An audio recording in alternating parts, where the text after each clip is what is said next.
Chapter 33-22. Although Shiju was still a cub. But after all, it had its own consciousness. This kind of choice was naturally left to it to decide. If it wanted to maintain its current state, progressing step by step, she would also agree to it. Shiju raised its little head as its dark brown eyes sparkled with sparkling radiance, giving out a low sound. Its head rubbed against Yiqing Luo's palm. This was Shiju's answer. Yiqing Luo and Shiju signed the contract. Naturally it could understand Shiju's words. As for the others, they were all little war pets, so naturally they could understand beast language. Shiju said, "I want to become stronger." Yiqing Luo laughed lightly as her 5 fingers rubbed its little head. Why does Shiju want to become stronger? Shiju gave a low growl. Shiju replied, "Because, Mother said, as long as I become strong enough, Mother will meet me." Following that, it gave a low growl. "Moreover, I want to be like the other companions, to be able to protect Master, protect everyone." Yiqing Luo cupped its little head as she gently planted a kiss on its forehead. "Since you've decided, then listen to your father's words. I will accompany you by the side." Shiju nodded its head vigorously. It wanted to stay by its master's side. He had to make himself stronger. It couldn't miss any chance to become stronger. The place which Azure Dragon chose was the cave which it was sealed in. Because here, its remnant presence was the thickest. Moreover, it was the safest. Under Azure Dragon's help, Shiju had already started its dragon race's advancement ritual. Yiqing Luo sat by the side waiting. Unknowingly, more than half of the time had passed. The sky started to darken. A few little war pets had already nestled by Yiqing Luo's side, surrounding her in the middle as they fell asleep. Yiqing Luo rubbed the side to keep her warm, while Chi-Chi who had covered her with its furry tail. Her peripheral vision coincidentally saw Zhu Wu Axian who was resting with his eyes closed. Even if he was resting with his eyes closed, his entire body was emitting a chilly aura. This man, just like his name, as though, like a heartless person. But when facing her, his gentleness and change, she could feel it. From Zhu Wu Axian's change, to those words which he said previously. There was also wind chimes. Zhu Wu Axian should already be very clear. The Yiqing Luo who had once given him his first warmth, no longer existed. She was not the person he was looking for. But why, he has no intention of giving up. "Lass, don't tell me, you want to fall in love with someone else." Old Man Tsang's mocking voice suddenly rang in his mind. Hearing Old Man Tsang's voice, Yiqing Luo's eyelashes trembled. Then, he pressed his hand on his wrist and closed his eyes. His divine sense entered the azure dew bracelet. She didn't notice. In the instant that her divine sense entered the azure dew bracelet, the man who was resting with his eyes closed slowly opened his ice-cold eyes. His vision was fixed on Yiqing Luo. In this dark cave, the dim light in his eyes flickered, but it was not real.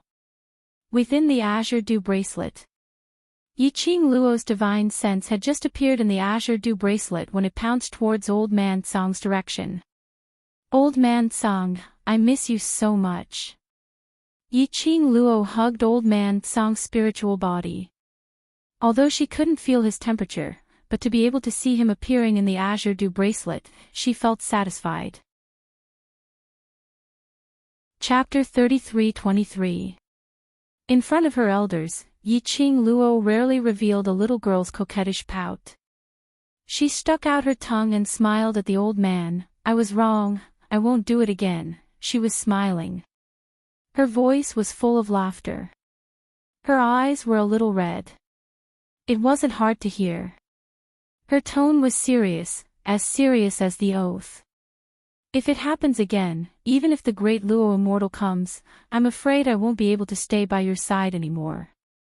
Old Man Tsang smiled lightly, raised his hand and placed it on Yiqing Luo's head. but, this time, it can be considered as a blessing in disguise. Yi Qing Luo was still muttering, blessing in disguise, these 4 words. Suddenly, she felt a warm and comforting palm covering her head. The temperature of that palm made Yi Qing Luo startled. Immediately she raised her head and looked at Old Man Tsang with joy. Old Man Tsang, you, temperature. She could feel the temperature from Old Man Tsang's body. And, she could clearly feel the strength of Old Man Tsang's palm. This was a real body. You didn't sense wrongly, now I can already transform into a real body. Old Man Tsang embraced her delicate body and pulled her into his embrace.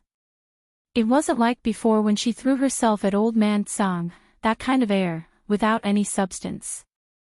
But it was real, being embraced by Old Man Tsang into his not considered thick but extremely safe embrace. She could even smell the pure and clean aura on Old Man Tsang's body that was like pure white snow. In this period of time, because of the evolution of the Azure Dew Bracelet, I've sunk into a deep slumber. Old Man Tsang smiled and stroked her head. Originally, I still had to sleep for a period of time, but it just so happened that because you and the Azure Dragon signed a contract, the Azure Dragon's dragon breath and formidable strength woke me up. Yi Qing Luo pulled away from Old Man Tsang and circled around him several times. Now you really have a real body. It was no longer a spiritual form. It was no longer a feeling of wanting to touch, but the feeling of touching air. It was a real body. A real body that could be touched. Yi Qing Luo held Old Man Tsang's hand and was excited for a while. After she calmed down, she pulled Old Man Tsang and sat on a stone bench at the side. What the hell is going on? What Azure Dew Bracelet evolving? Also, why are you asleep? Artifact spirits were similar to battle pets. They were all leveling up by sleeping. She had always believed that Old Man Tsang had disappeared into the Azure Dew Bracelet. Unexpectedly, Old Man Tsang had always been in a state of deep sleep during this period of time. Generally speaking, as the artifact spirit of the Azure Dew Bracelet, there was a precondition for it to fall into a deep sleep. Last time, it was because she had passed the 3rd floor of the Purgatory Tower. This time, why did Old Man Tsang fall into a deep sleep? I'm not too sure about the specifics either. Old Man Tsang cupped his chin and recalled what had happened before Chen fell asleep. At that time, you wanted to forcefully undo the contract with the Azure Dew Bracelet. I naturally couldn't allow you to act so recklessly. However, just as this old man was about to stop you, I suddenly felt an extremely powerful force. That power was very warm, and it was so strong that it could directly suppress the power of you forcefully breaking the contract and resisting me. At that time, this old man seemed to have heard someone say something in my ear. After that, when this old man opened my eyes, it was the time when you contracted the Azure Dragon. Powerful force. Chapter 33-24. And what did that person say to Old Man Tsang? Who could that person be? The person who appeared at that time and prevented her from breaking the contract with the Azure Dew Bracelet. Which also meant that that person knew that she had the Azure Dew Bracelet. Why would he help her? But, from Old Man Tsang's description and the fact that Old Man Tsang had returned to her side and condensed a physical body. For that mysterious person. She was still grateful. Luckily there was that mysterious person. She did stupid things that didn't succeed. Old Man Tsang still stayed by her side. No matter what that mysterious person's purpose was. She was very grateful to that mysterious person. If there's a chance, I must thank that mysterious person in person for letting you come back. Yi Qing Luo raised a big smile and once again stretched out her hands and hugged Old Man Tsang. She truly felt the warmth of Old Man Tsang. It made her feel like she was dreaming. There will be a chance. At that time, although my consciousness was already very fuzzy, but I can be sure that mysterious person must be waiting for you. Old Man Sang chuckled as he caressed Yiqing Luo's head. She nested in the azure dew bracelet for a while. Until Old Man Sang sensed that someone was calling her from the outside, she then left the azure dew bracelet. Yiqing Luo's mood was very happy. Not only did Old Man Sang return to her side, he could also condense a physical body. And he could also walk out of the azure dew bracelet with a physical body. Only, it was still the same as before when he was a spirit body, he couldn't leave her, within 100 steps. However, he could appear in a physical body. This was already a huge improvement. In the future, when she became stronger, she would definitely be able to reconstruct Old Man Sang's physical body. When Yiqing Luo opened her eyes, she met with several furry little faces in front of her. There was even a faint smile at the corner of her mouth because of the joy. After seeing the few little friends in front of her, Yiqing Luo hugged Chi-Chi's little head. What's wrong? Ugly woman, are you a pig? Sleeping so dead, no matter how I call you, you won't wake up. Chi Yan ridiculed. Yiqing Luo's other hand hooked Chi Yan's long neck and pressed its small body into her arms. Then, she gently looked at Chi-Chi. Did I sleep for a long time? What time is it? It's the time. Chi-Chi obediently rubbed against Yiqing Luo's palm. If you continue to sleep, Master and that damn fatty's bet will be lost. Yiqing Luo immediately stood up. She had actually stayed in the azure dew bracelet for quite a few hours. She pressed her aching brows and glanced sideways at Shiju's direction. However, there was nothing there. Even the azure dragon was nowhere to be seen. Yiqing Luo was stunned. Where's Shiju and azure dragon? Shiju, it. Chi-Chi licked her lips hesitantly. Qinglong, it. This hemming and hawing look made Yiqing Luo's joyful mood suddenly sunk. What's the matter? What happened to Shiju and Qinglong? Master, don't be anxious, Shiju is fine. Chi-Chi heard the urgency in Yiqing Luo's tone and hurriedly pacified her. But how should I put it? Perhaps, Shiju is the offspring of a leopard-type mirage beast and the sacred beast azure dragon. It's a little special. What kind of special method? After being comforted by Chi-Chi, Yiqing Luo heaved a sigh of relief as her curiosity was piqued. Chapter 33-25. Yiqing Luo raised her hand as she calmly pressed Chi Yan's head into her arms. After that, she looked smilingly at Chi-Chi. Where are Shiju and azure dragon? Chi Yan. Mother **Ker, was this sacred beast being despised? Was this ugly woman targeting this sacred beast? Yiqing Luo ignored the rage in Chi Yan's heart as she followed behind Chi-Chi as they walked out of the cave. When she passed by Zhu Wu Axian, her footsteps paused slightly as she glanced sideways at him. Her vision swiftly swept past his face. His complexion was no longer as pale as yesterday. His thin lips also had some color of blood.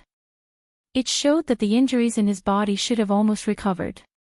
She was assured, you rest here for a while, I'll go take a look at Shiju and we'll leave this place later. Leave this place. Zhu Wu Axian muttered these 4 words as his lowered eyelids flashed past a chilly intent. Yiqing Luo didn't hear his murmur clearly as her slender brows rose slightly as she gave out a puzzled syllable, He suddenly raised his head. That pair of deep and cold eyes stared straight into hers. His eyes overflowed with seriousness, making her unable to shift her gaze away momentarily. His cold thin lips moved slightly. He's waiting for you outside. That heat was referring to Dmo Xian. Yiqing Luo was stunned as her gaze turned serious and firm as she nodded, yes. Zhu Wuaxian's thin lips pursed tightly. His vision was still fixed on her. After a long time, his eyes drooped as his head also lowered. Between the two of them, there was silence. Especially that man with his head drooped, as though he was shrouded in a haze. That feeling made Yiqing Luo frown tightly. She opened her mouth, wanting to say something. But she didn't know what to say. The more she said, it would only give Zhu Wuaxian some hope. In the end, she shut her mouth as she walked past him step by step. Her footsteps had no hesitation or pause. Because of that, she didn't discover it. Just as she walked to the entrance of the cave, that man with his head drooped down, slowly turned his head sideways. A pair of cold eyes stared at the back of the departing figure. His gaze, suddenly bright and suddenly dark, extremely treacherous. After walking out of the cave, the fresh scent of the forest greeted them. Yiqing Luo shook off the thoughts of Zhu Wuaxian's earlier look from her mind. Since there was no way to give Chu Wuxin any emotional response, Chu Wuxin had no other choice.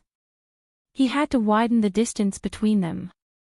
Just as he was about to catch up with Chi-Chi and look for Shiju, suddenly, the sky darkened. An enormous creature suddenly dashed in front of Yiqing Luo. That huge dragon head looked at Yiqing Luo anxiously. "Last Qing Luo, are you all right?" Yiqing Luo was stunned. "I'm fine, what's the matter?" The azure dragon moved closer to the dragon's head and looked at her body for a while. After confirming that she was indeed fine, he heaved a sigh of relief. "It's good that you're fine. Just now, I sensed an extremely strong dark energy here. I thought that it was the group of puppets from yesterday. Powerful darkness. She was here just now. Why didn't she feel anything?"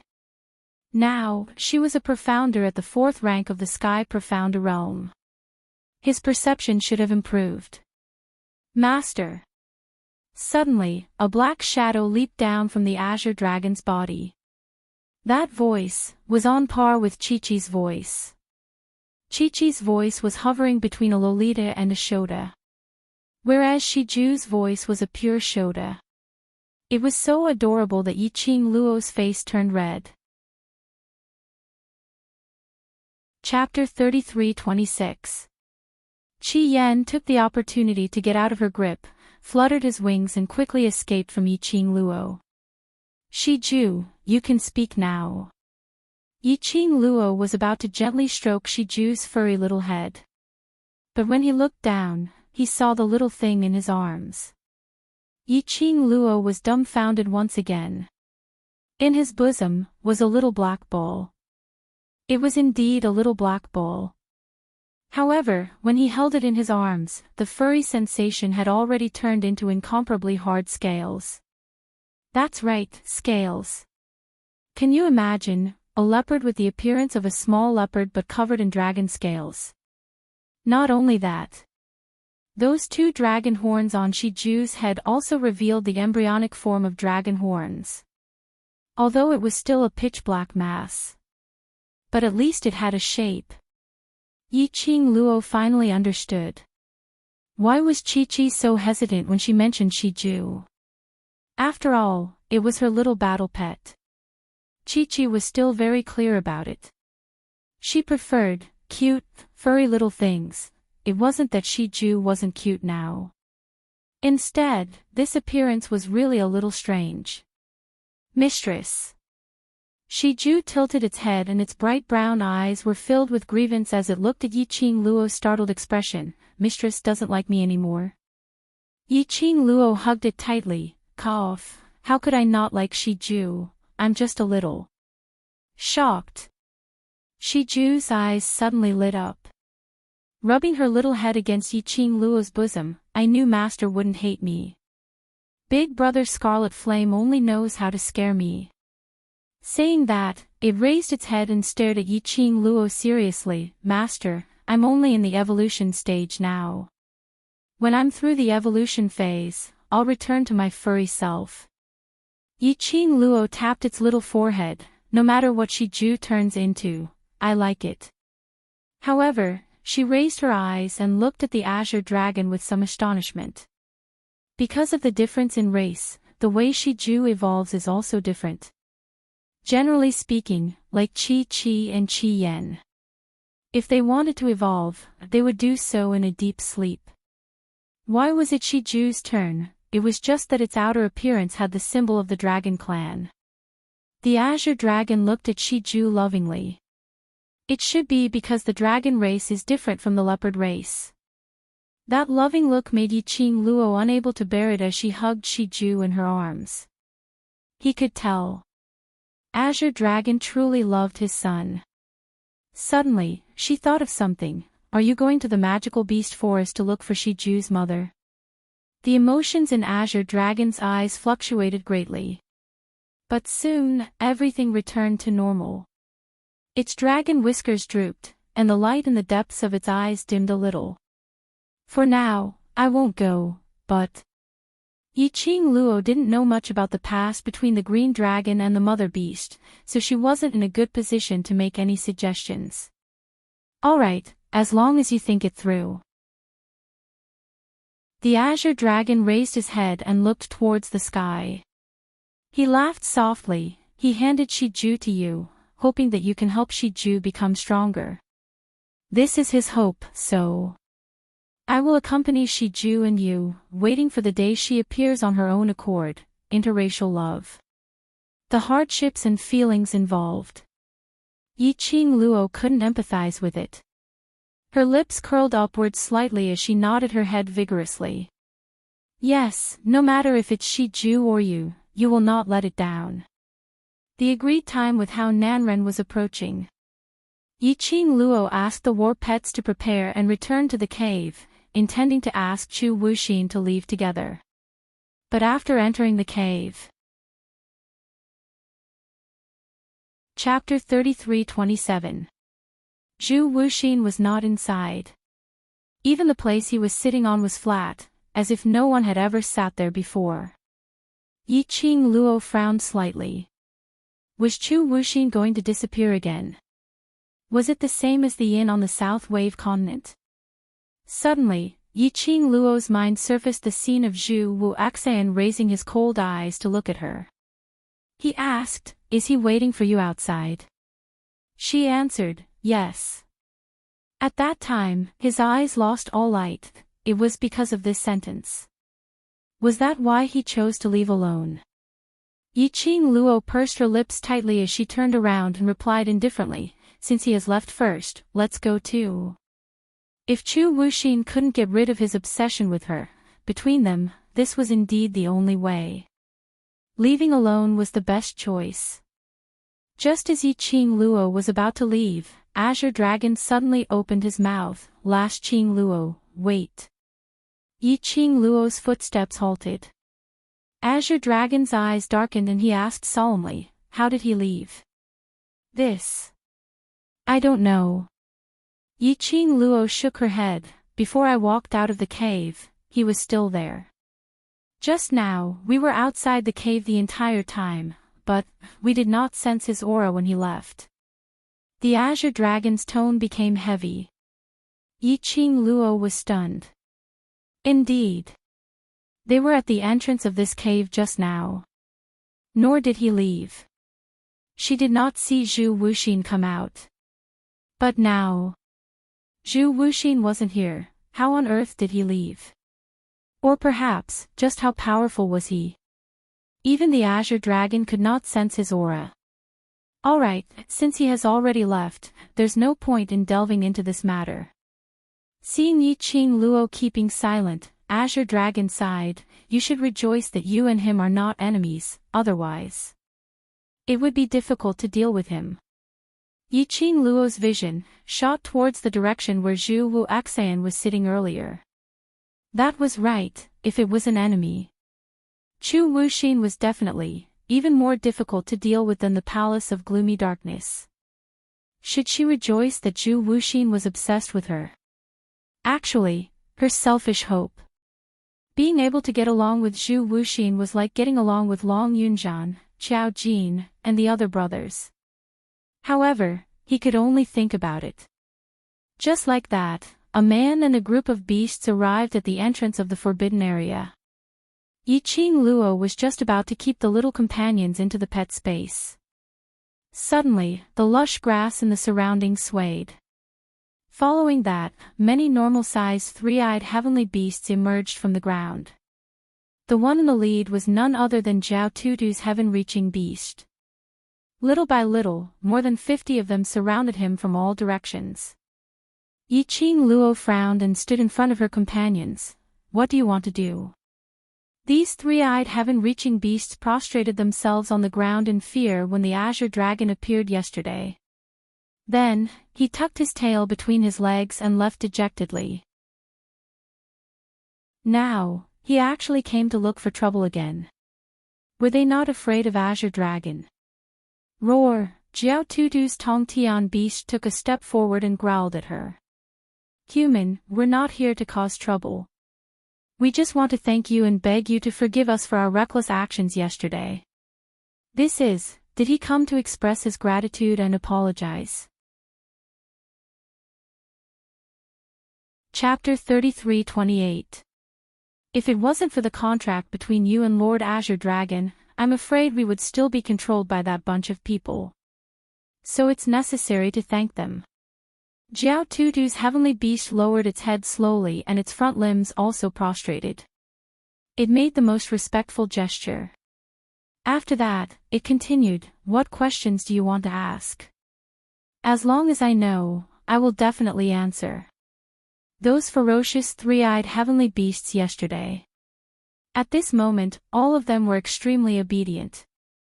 Yiqing Luo smiled and asked, why did you help that bunch of monsters?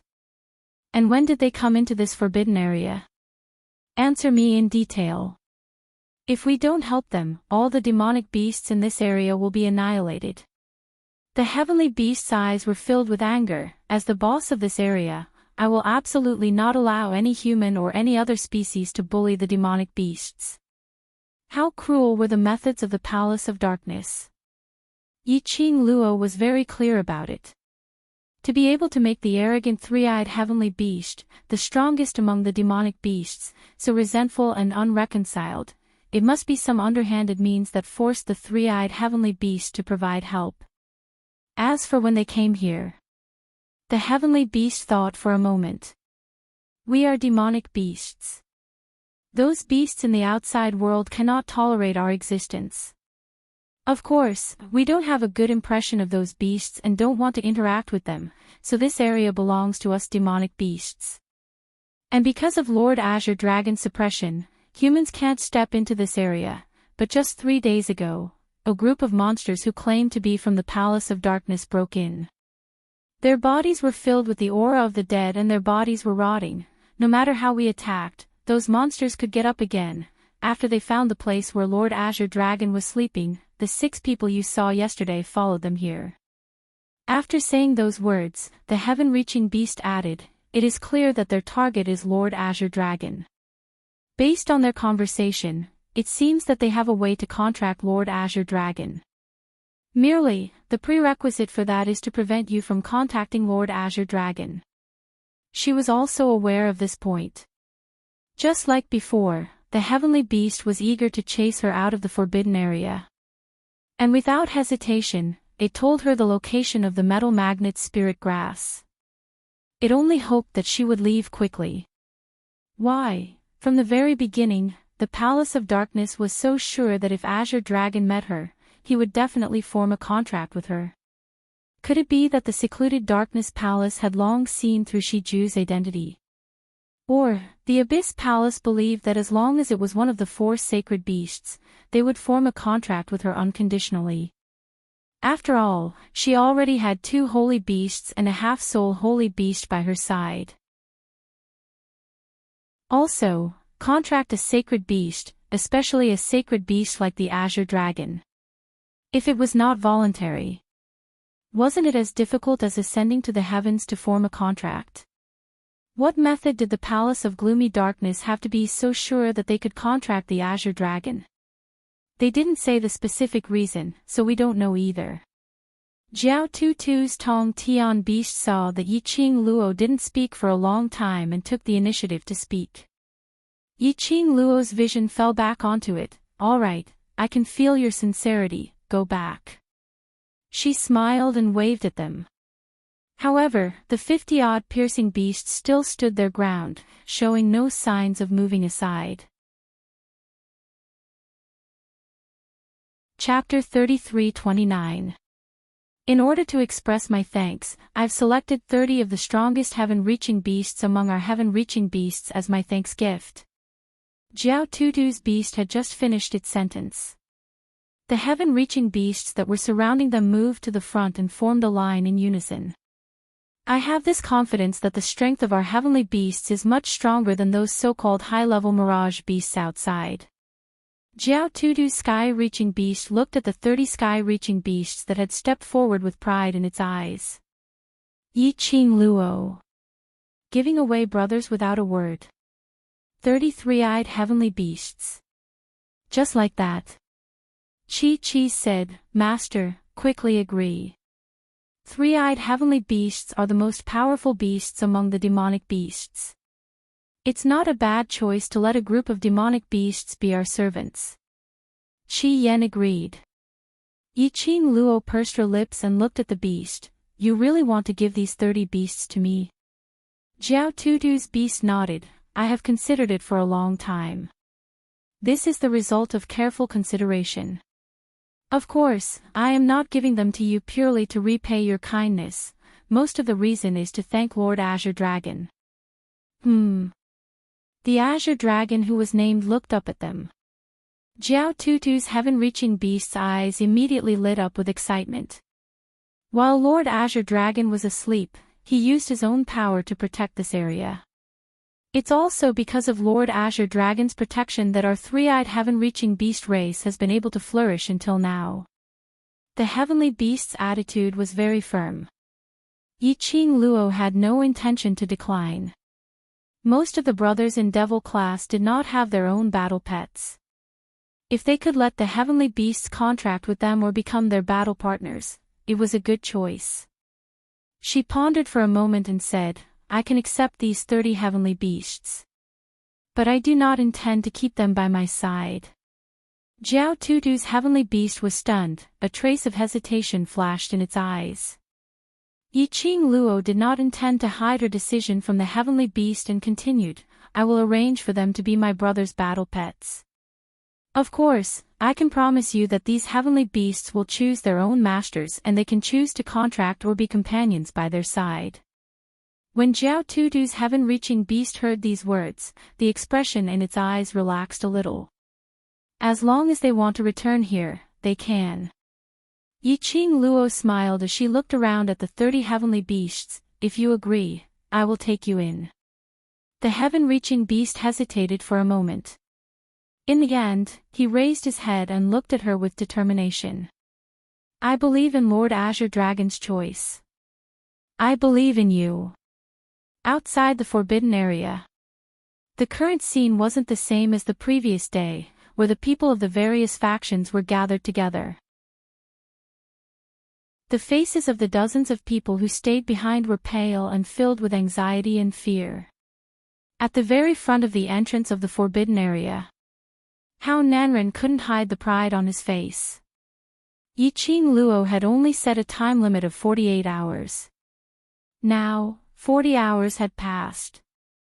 Just another 8 hours, whether it was Yi Qing Luo or the royal family's power. They would all belong to his Jade Dome sect. However, he seemed to be the only one with a smile on his face. Suddenly, the sound of someone kneeling on the ground could be heard. Overlord, Overlord, Miss Yi will be fine, I beg you. I beg you to help the East Continent first, help the East Continent. The dozens of people who stayed behind looked over. Chapter 33:30. These 10 over people who stayed behind were the representatives of various powerhouses who stayed behind. The other powerhouses' cultivators had all rushed back to their own powerhouses. Because just yesterday afternoon, a mysterious powerhouse attacked the East Continent. Previously, they had only heard of monsters that were invulnerable and impervious to fire and water, but now, they had appeared on the Eastern Continent. They then realized Why did the South Continent fall in such a short period of time, almost being annihilated? Secluded Palace's attack was swift and sudden. Most of the powerhouse's cultivators were still gathered at the entrance of the Forbidden Grounds.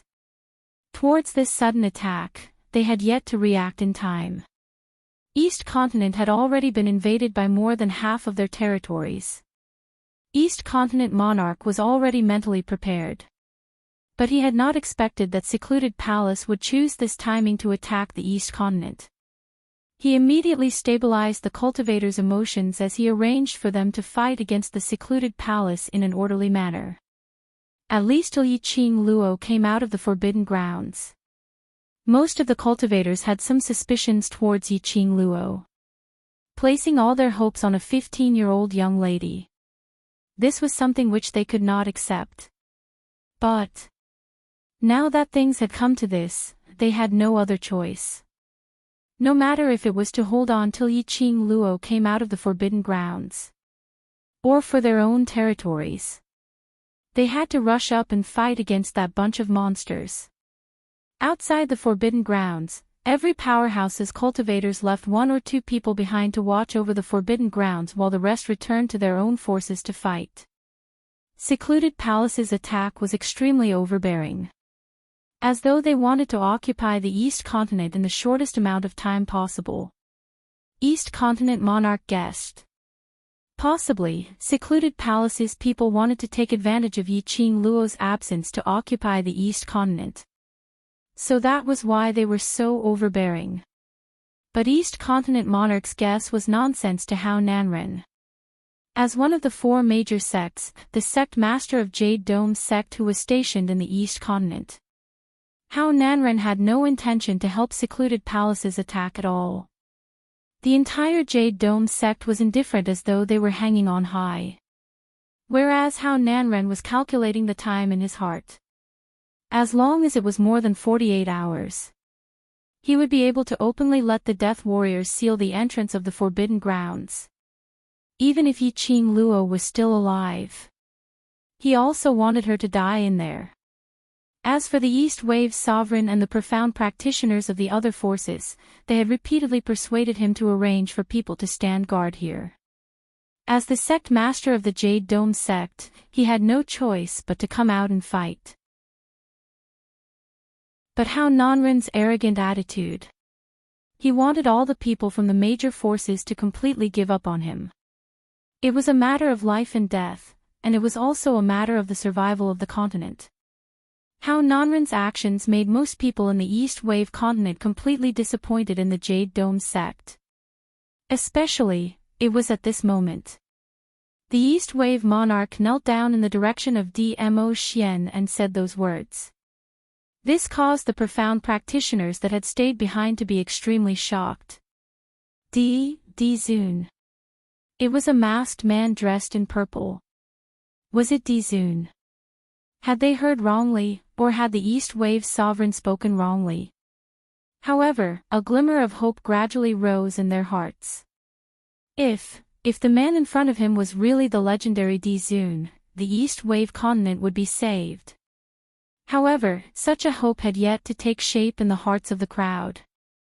The elegant man slowly turned to look at the East Wave sovereign, who was kneeling on the ground. He was clearly wearing a mask.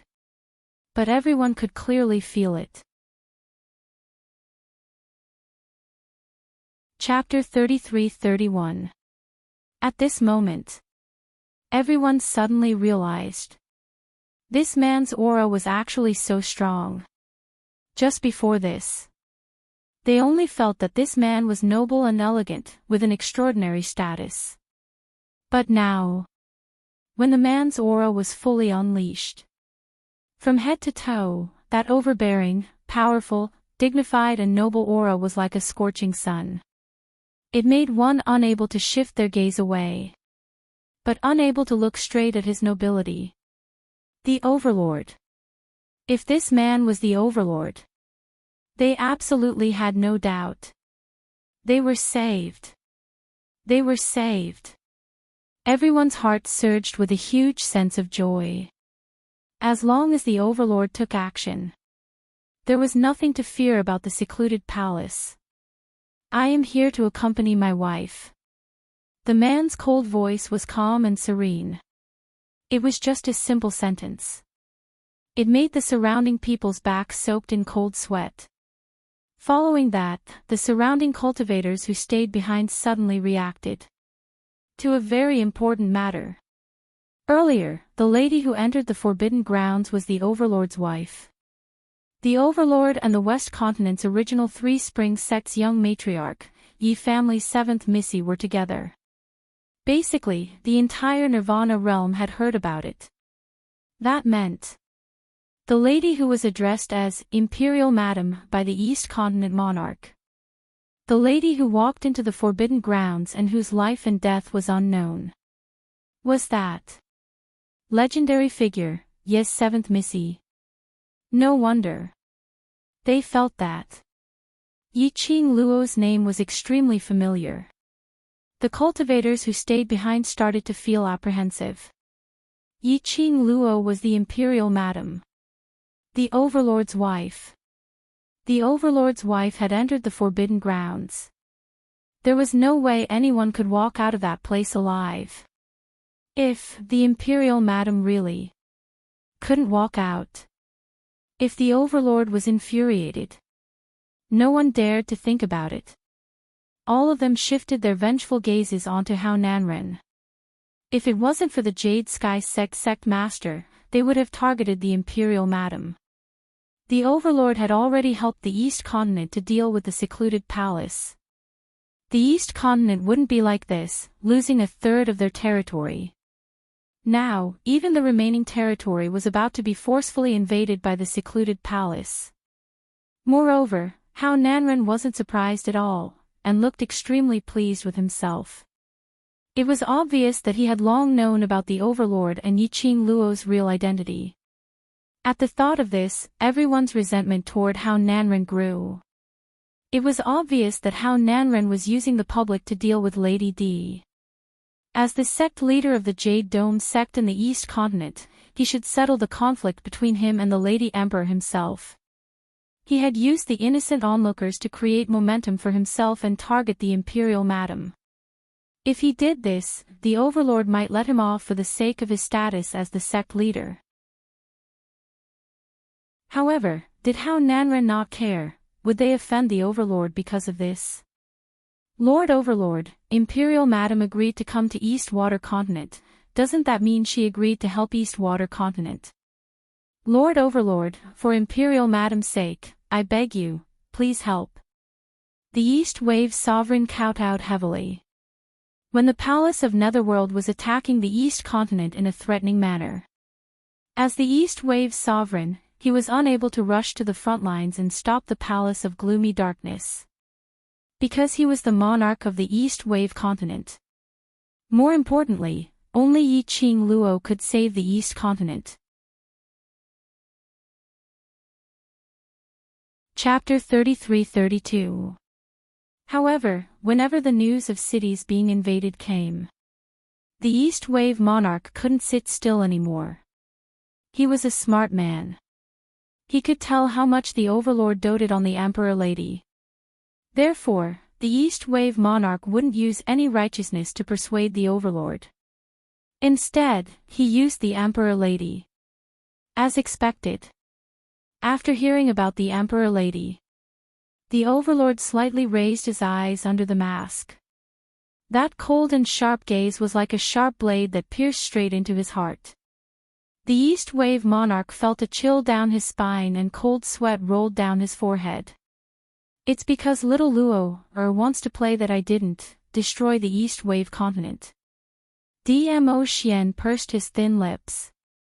His voice was so cold that it made one's hair stand on end. The fear in the East Wave monarch's heart rose to the peak. The other cultivators hated Hao Nanren even more.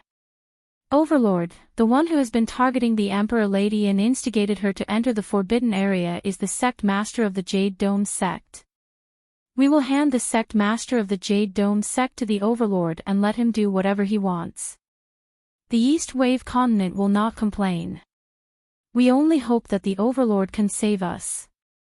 Yes, yes, yes. It's the sect master of the Jade Dome sect's fault. He forced the Emperor Lady to enter the forbidden area. We will throw the sect master of the Jade Dome sect into the forbidden area and let him find the Emperor Lady. As the Profounder spoke, they swarmed towards Hao Nanren's direction. Hao Nanren's behavior had completely annoyed the people of the East Wave continent. The Overlord's name was right there. They would rather offend Hao Nanren. They didn't want to offend the Overlord. How dare you? How dare you? How dare you touch me? Hao Nanren didn't expect that the group of cultivators would suddenly attack him. Hao Nanren scolded them with a red face. However, he was directly flipped over by a group of people and pressed onto the ground. No matter how Hao Nanren yelled, those cultivators refused to let go. Hao Nanren was the sect master of the Jade Dome sect. His profound grade was extremely high and he wasn't weak. But after all, he couldn't fight against all sides. Especially, he didn't believe that this group of cultivators from small forces would dare to make a move against him. The entire area outside the forbidden area was in a hubbub and chaos. At this moment, suddenly, there was a loud explosion. Following this, countless bird-type demonic beasts flapped their wings and dyed the sky pitch black. The smell of blood and slaughter began to spread. A terrifyingly powerful dark force emanated from the surroundings. This caused everyone in the surroundings to stop what they were doing and look towards the horizon in shock. The East Wave Sovereign's face turned pale. Not good. The people from the Palace of Gloom are here. Dark Nether Palace. The profound practitioners who stayed behind cried out in shock. Why did the people from Dark Nether Palace attack here? Could it be that they have already occupied Jade Dome City? That's not right. The East Wave Sovereign's expression was solemn as his gaze swept towards the entrance of the Forbidden Grounds. Their goal is to seal the entrance of the Forbidden Grounds and prevent the Imperial Madam from leaving. The profound practitioners panicked. How did they know that the Imperial Madam was in the Forbidden Area? Is there a spy? Ah! Suddenly, a scream rang out from the crowd. A profound practitioner was sent flying. Following this, a giant bird beast swooped down from the sky and grabbed onto the profound practitioner's shoulder, lifting him into the air. Under the watchful eyes of the crowd, countless birds and beasts rushed towards the profound practitioner. Chapter 33-33. It floated down from the sky, only the torn pieces of the profound practitioner's clothes remained. All the profounders exclaimed in surprise, and their gazes were filled with astonishment as they looked at the birds and beasts that filled the sky. This group of birds and beasts were so ferocious. They were so fast that they couldn't even react. Screech! After tasting the human blood, the birds and beasts cried out in excitement. Huge birds and beasts were circling in the sky. The sharp eyes of the beast seemed as if it was staring at its prey as it stared fiercely at the profounders below. Someone is coming. The cultivators were in this strange atmosphere. A group of people walked in from the outside of the faintly discernible enchantment. There were about 30 people in that group. The person walking at the front was a woman in a black robe with an exquisite figure. The woman slowly walked to the entrance of the forbidden area and fixed her gaze in the direction of the entrance. Is it here? The woman's voice was seductive. A burly and expressionless man behind her nodded. The woman waved her hand. Go, set up the array formation and seal the entrance. The rest of you, kill everyone here. The woman's arrogant words. It stunned everyone present. They looked at the clothes of the woman and the 30 people behind her. They were from the Palace of Darkness. Who was this woman? She wanted to kill all of them with just 30 people? Were the people from the Palace of Darkness so arrogant? However, there was no time for everyone to be shocked. As the woman gave the order, the people behind her moved quickly. The birds and beasts in the sky also swooped down. The expressions of the cultivators changed drastically and they panicked. They started to deal with the people from the Palace of Darkness who had suddenly barged into the forbidden area. They couldn't care less about how Nanren who had fallen to the ground. These 30 people were not humans at all. They were corpse puppets. The 60 or so people who stayed behind to guard the place were all profound practitioners who couldn't be considered to be very strong. They had no chance of winning against these corpse puppets. In addition, there were 2 new corpse puppets. They rushed towards the entrance of the forbidden area and started to set up the array formation in an orderly manner. For a moment, the back mountain of the Jade Dome sect was filled with blood. Blood-curdling screams rose and fell.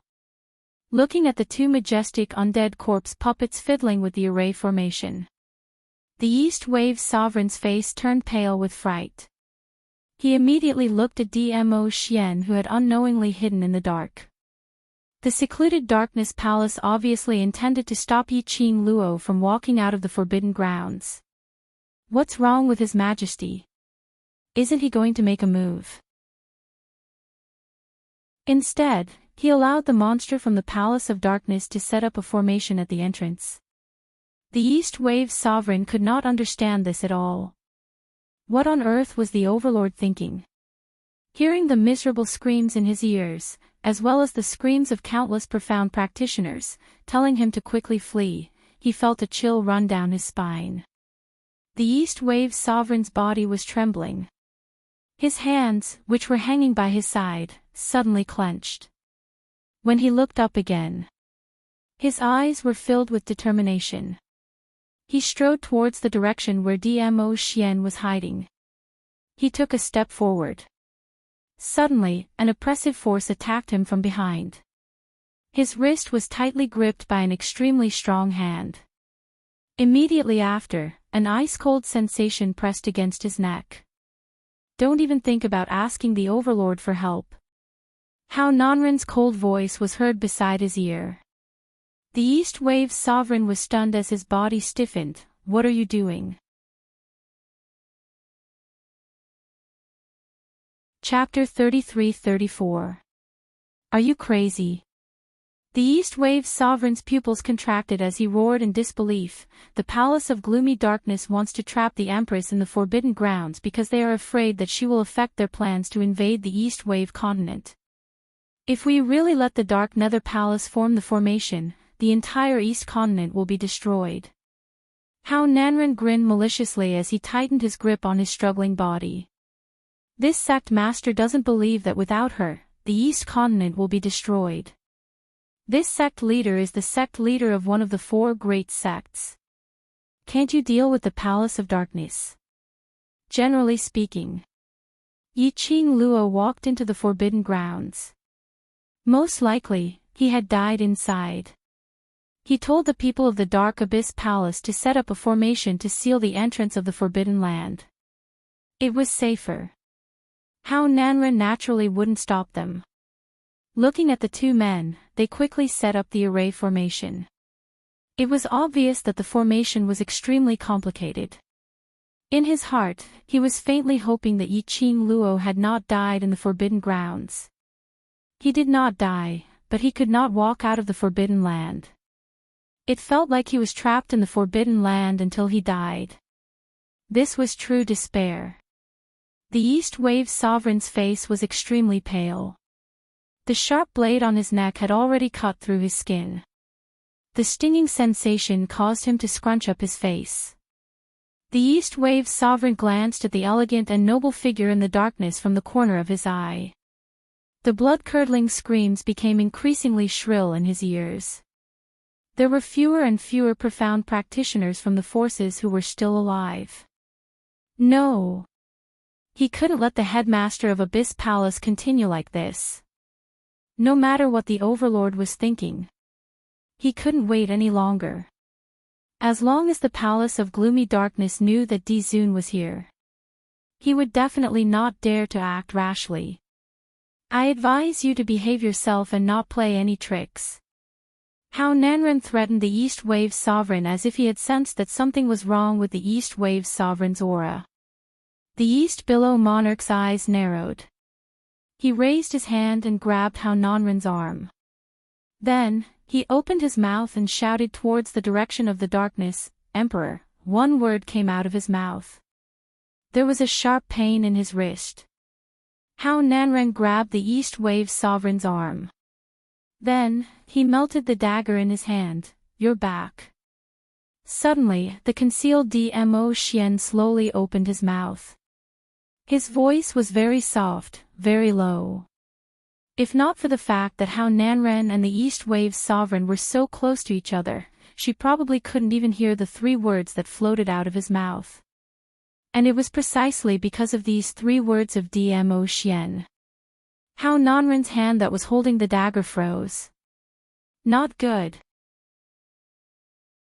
The female leader of the Palace of Gloomy Darkness suddenly looked at the entrance of the Forbidden Grounds in fear. She strode toward the 2 undead puppets. "Quick! We have to be fast," however, before the woman could finish her words. Her coquettish and charming face instantly turned ashen. Bang! In the air, the sound of explosions was deafening. The surrounding air seemed to be squeezing a huge amount of energy. The astral wind suddenly rose and enveloped the entire back mountain. Everyone could feel it clearly. The ground beneath his feet trembled and slowly cracked. The gigantic birds and beasts that filled the sky suddenly let out fierce roars. Another wave of rapid flapping of wings could be heard. Tight and tight. Swish, swish, swish. The birds and beasts seemed to have lost all their vitality and fell from the sky. The dark sky that was covered by the birds and beasts once again regained its original brightness. What's going on? How did these birds and beasts die? All dead, all the birds and beasts died just like that. Chapter 33-35. They were not the only ones who were shocked. The people from the Palace of Gloomy Darkness were also stunned by this scene. They knew the power of the birds better than anyone else. But now, they didn't even see who did it. Hundreds of birds and beasts died just like that. The woman's face darkened. She frowned and stared at the sky. But at this moment, the sky was once again shrouded in darkness. What's going on? Are the birds here again? The profound practitioners looked around in panic. But the woman's face was not one of joy at the arrival of reinforcements. Instead, it was one of paleness and gloom. That majestic power was getting closer and closer. Fierce astral winds constantly collided with the surrounding air. The huge dark force was monstrous. Roar, roar, roar. Suddenly, the deafening roar of beasts rose and fell. Everyone saw rows of neatly organized shadows rapidly approaching from the horizon. Looking at the silhouette, looking at the size, it should be a beast that moved on 4 legs. But, why would a beast that moved on 4 legs appear in the sky? The orderly rows of shadows covered the sky. Suddenly, a green light appeared. The flickering azure light lit up the dark sky with sparkling light. After that, a deafening dragon roar reverberated throughout the back mountain. Roar, roar, roar, the beasts growled in unison to show their respect. Then, a green dragon gathered and circled the sky. Pieces of green dragon scales glowed brightly, full of power. A powerful pressure pressed down on him. Dragon, that's a dragon. The woman looked at the green dragon circling the sky in shock. She could not hide the shock on her face. The 2 new undead corpse puppets were so intimidated by this majestic aura that they stood rooted to the spot, staring at the sky without blinking. The profound practitioners who were still alive, as well as How Nanren and the East Wave's sovereign, were shocked by the scene in the sky. They could not believe what they were seeing. Were they dreaming? Dragon, it's really a dragon. the dagger in how Nanren's hand slipped. He stood up slowly and looked at the giant dragon in the sky. The supreme dragon. Why would it appear here? The last time a dragon appeared in the Nirvana realm, it was in the West Continent that the seventh miss of the night had demonstrated it once. After that, they never saw the dragon summoned by the seventh miss of the night again. Wait a minute. Yi seventh miss equals Yi Qing Luo equals Imperial Madam. Madam D had a dragon. Could this enormous azure dragon be Lady D's dragon? No, that's not right, they had heard of Madam D's dragon. It was a blue dragon whose entire body was azure blue. Although they had never seen it with their own eyes. However, that was the first time a dragon had appeared in the Nirvana realm. It had long been spread throughout the entire Nirvana realm, no matter how big or small. Lady D's dragon was undoubtedly a blue dragon. Then, this azure dragon, why did it appear here? The huge azure dragon rapidly approached. Only then did everyone realize. There was a vague figure standing on the head of the azure dragon. Amidst the wild gales. That figure's robes fluttered in the wind, making him look like an immortal. One of the corpse puppets looked at the dazed woman and said, "We're too late." Too late, what does that mean? The woman knew this very well, but she was unwilling to accept it just like that. Just at the next moment. That huge dragon's head pressed towards the woman. The dragon's roar soared into the sky, shaking the entire mountain. Chapter 33-36. Following the dragon's breath, it sprayed downwards. It brought about a huge sense of oppression. That voice made the East Wave monarch and the surviving cultivators present revealed a joyous expression. As for how Nanren and those people from the dark forces, their faces turned pale instantly. The lady's petite body swayed uncontrollably as her legs suddenly went soft as she fell onto the ground. This was fear from the bottom of her heart. When the green dragon approached and lowered its head, everyone could clearly see that blazing figure on the dragon's head. It's Madam D. Madam D really came out. Madam D is actually sitting on the dragon. Don't tell me this dragon is Madam D's war pet. The cultivators exclaimed in shock as they discussed fervently. His eyes were filled to the brim with this huge dragon. The young lady's lips curled into a sweet smile. She slowly stood up. Even though the green dragon had lowered its body low enough.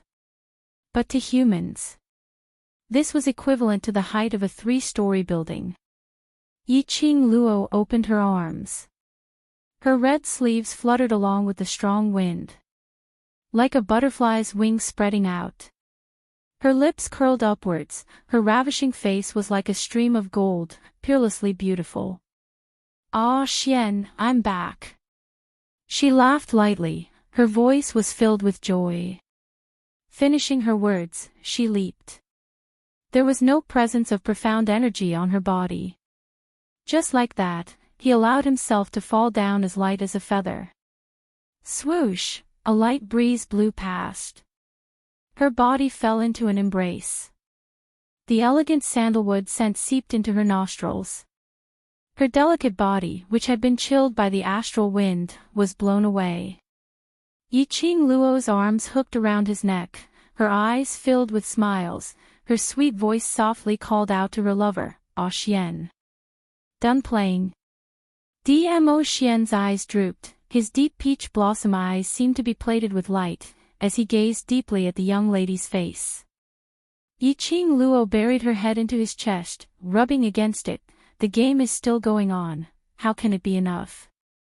She raised her head again, smiling at Dmo Xian. Xian's body is a little cold, did he wait for me for an entire night? She knew. After she entered the forbidden grounds, Dmo Xian would absolutely not leave this place. He would be at the entrance, waiting for her. The man looked at the girl in his arms and smiled sweetly. Suddenly, he bent down and gave her a hard peck on her lips. Yi Qing Luo hugged his neck tightly as she giggled. Since Ah Xian is so cooperative, I will reluctantly agree to let you play with me, she purposely dragged out the last word. Her long and narrow eyes curved into a sly arc. She glanced behind her, in the direction of Fox Saint Technique and the other undead puppets. Fox Saint Fa's face turned pale, and his legs turned to jelly as he fell to the ground. He stared at the two people who were hugging each other in shock. You actually really. And Di Zun. How could her fear? It was not just because of the Azure Dragon. And the appearance of Dmo Xian. Yi Qing Luo came out alive from the Forbidden Grounds and even contracted. The Azure Dragon which the Palace Lord wanted. Fox Saint Fa already knew about this news last night. But he didn't expect Yi Qing Luo could really control the head of the four sacred beasts, the Azure Dragon sacred beast. Furthermore, she brought the Azure Dragon out of the Forbidden Grounds.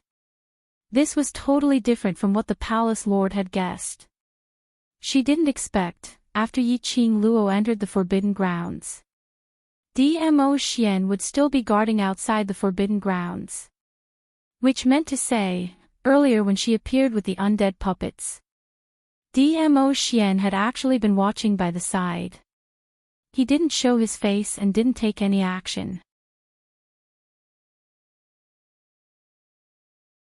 Chapter 33-37.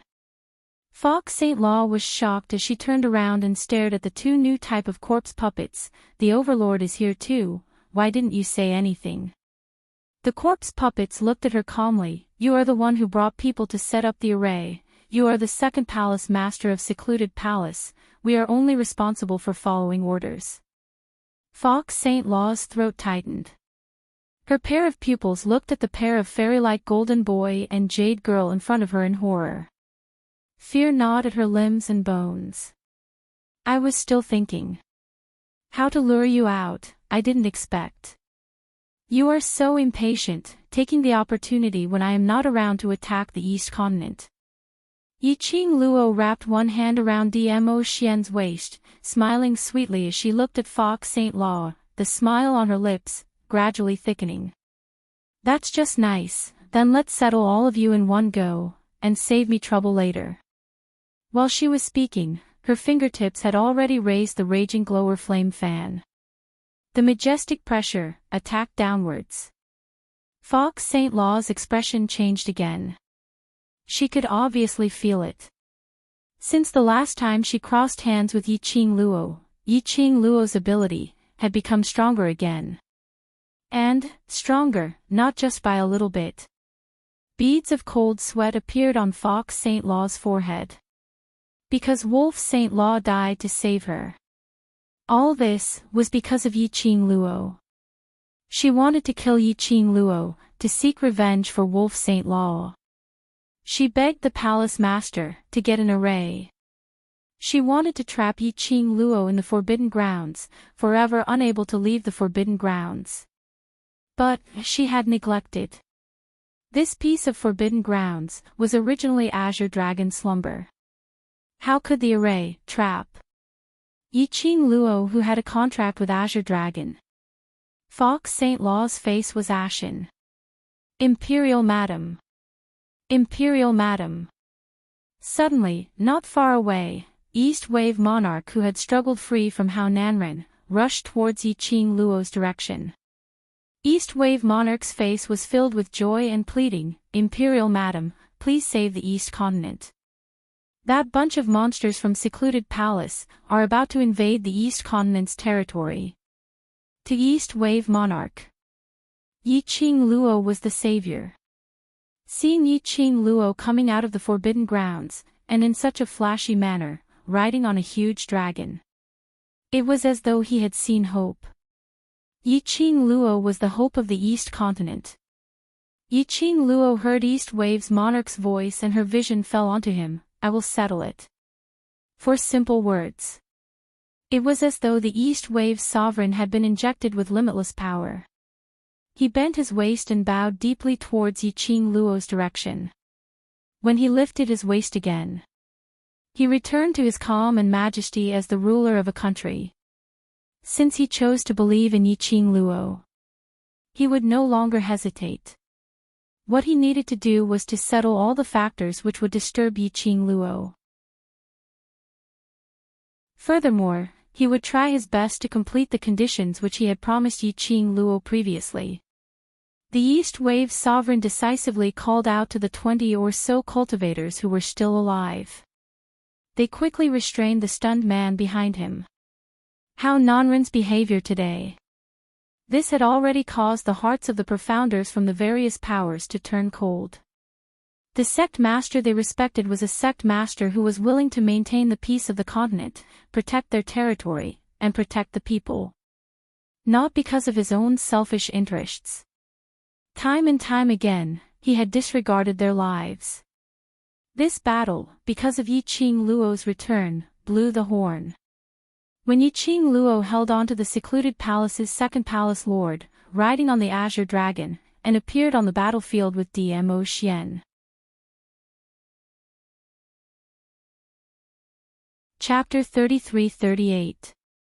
East Continent's commoners and various powerhouses had treated Yiqing Luo as a deity and respected her. Because Yiqing Luo brought along the Overlord to join in, secluded Darkness Palace's aggressive attack and invasion was completely interrupted. Furthermore, they retreated step by step.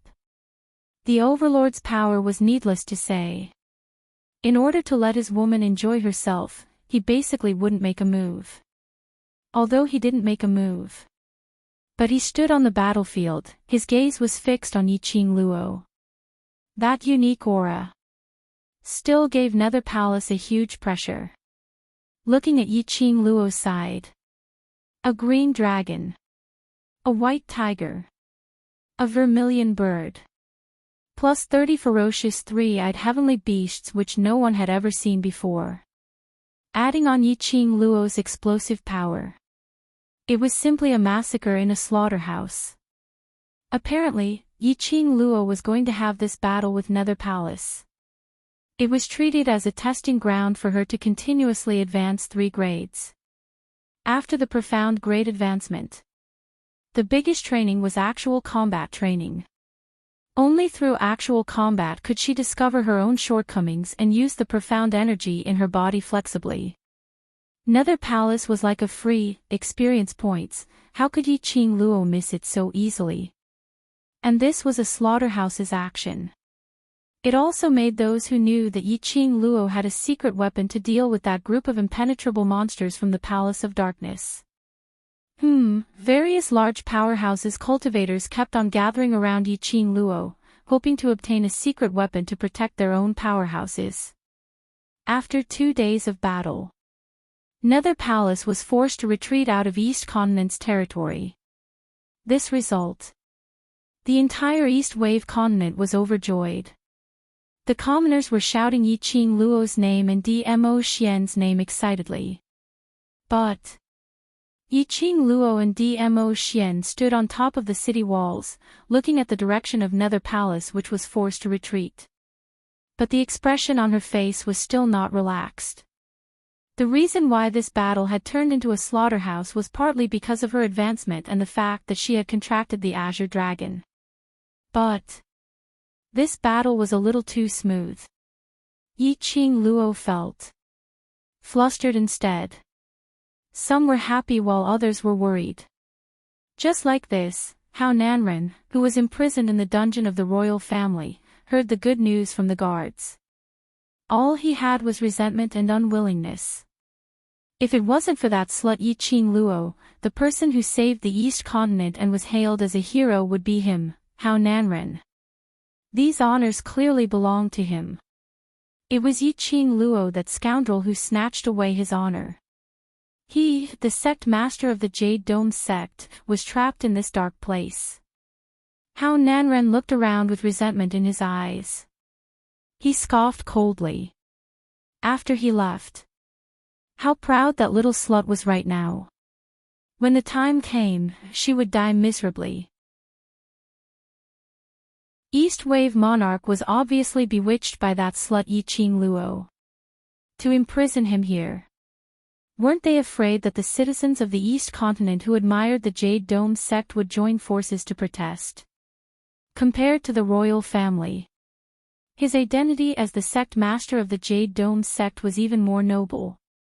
The purpose of the Jade Dome sect's existence was to maintain the balance between the four continents in the Nirvana realm. If he disappeared for a few days, the elders of the Jade Dome sect would definitely sense that something was amiss.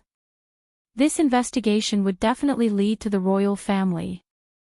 If things got out of hand, Jade Dome sect's elders appeared. He had enough confidence to make Yi Qing Luo disappear from this world completely.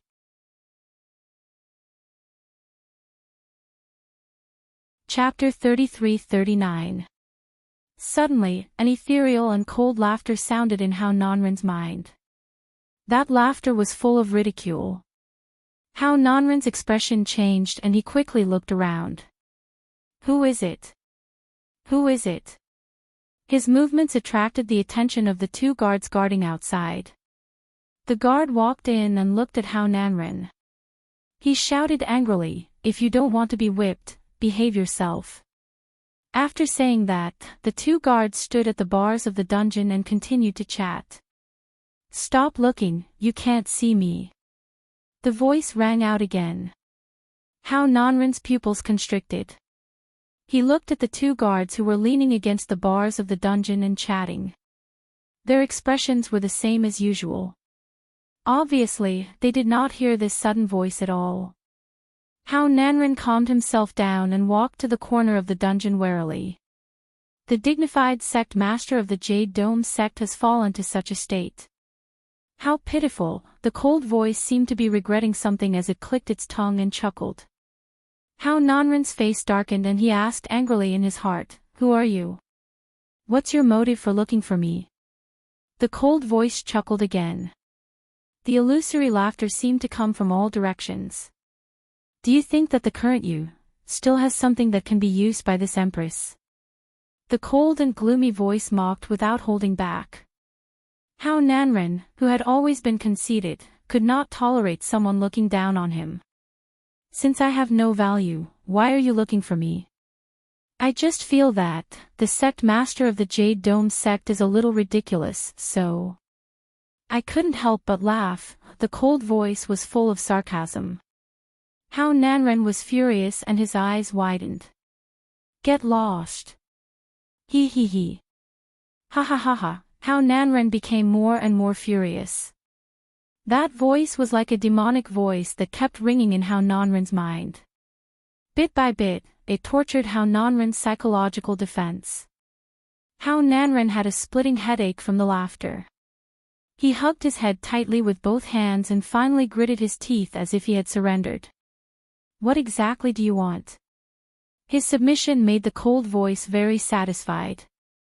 The cold voice did not continue laughing. Instead, it chuckled and said, "The sect leader of the Jade Dome sect is still dreaming that there will be an elder of the Jade Dome sect or an elder of the sect coming to save you. I really think that you are foolish and naive." Hao Nanren's expression froze. "What do you mean?" "Your families, the next successor of the Jade Dome sect that you hid has already been brought into the palace by the East Wave's sovereign," the cold voice chuckled in a low voice. It seemed to be mocking him, but it also seemed to be pitying him. Hao Nanren's body stiffened, and his eyes widened in shock.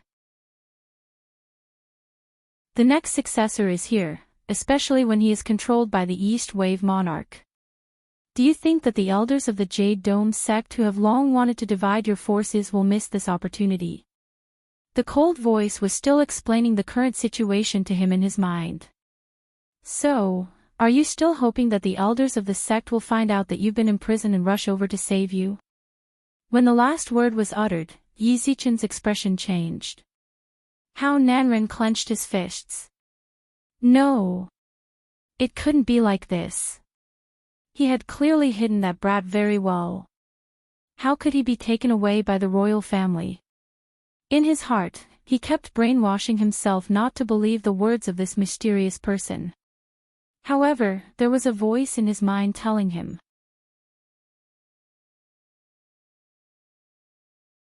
Chapter 3340. In the end, Hao Nanren knelt down weakly. He hugged his head and asked softly, What should I do? As the sect master of Jade Dome's sect, even if Hao Nanren was narrow-minded, he was absolutely not a fool. He naturally knew. The appearance of this sinister voice was definitely not as simple as watching him make a fool out of himself. To be able to silently appear in the dungeon under such tight supervision. And to be able to converse with him without being detected by the guards. It showed how powerful the owner of this sinister voice was. This person would find him. Which meant that he still had some value. And it also meant that this person had a common enemy with him. But Hao Nanren couldn't guess. Was this person's motive the East Billows royal family or Yiqing Luo? No matter which one it was. They were all his targets for revenge. Do you want revenge? The sinister voice laughed coldly. Hao Nanren clenched his fists, yes. Not only did he want revenge. He also wanted to protect his Jade Dome sect. Jade Dome's sect could only belong to him alone. No one else could even think of touching it. Even if it was his own son, he wouldn't be able to get his hands on it. I can help you to walk out of the dungeon, but the rest will depend on what you do. The sinister voice laughed. That's right, that son of yours is hidden very well by the royal family. If you want to find him, you have to put in some effort. Hao Nanren's eyes flashed as a vicious glint flashed past his eyes. He had to find the son who had the mark of the next sect master of Jade Dome's sect. Otherwise, once that child had a chance to make a comeback, he would absolutely not let him off. If it wasn't for the child who had the God Emperor mark, once he died, Jade Dome's sect would be affected. Otherwise he would have strangled the child to death the moment the God Emperor mark appeared. He was the sect master of Jade Dome's sect. That child had seen him kill his mother with his own eyes. That child had always hated him. He was clearer than anyone else.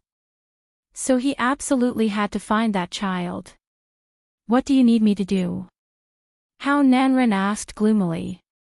The sinister voice laughed coldly. Do you think you have any value for me to make use of? I don't believe that you will help me unconditionally. Hao Nanren squinted his eyes and said coldly. The voice laughed again. Indeed, I won't help you unconditionally, but it's also true that you don't have anything that I can use. The voice paused, and the coldness in it sent a chill down Hao Nanren's spine. However, after all, an annoying fly is also a troublesome fellow to deal with. Hao Nanren hadn't thought about the meaning of this sentence. Suddenly, he felt a sharp pain in his head and his vision turned pitch black. After that, he lost consciousness. East Wave Continent, Jade Dome City Imperial Palace. East Wave Monarch stood respectfully behind Yiqing Luo and Dmo Xian, as his face was filled with reverence. Behind him, the representatives of countless forces also stood respectfully at the side.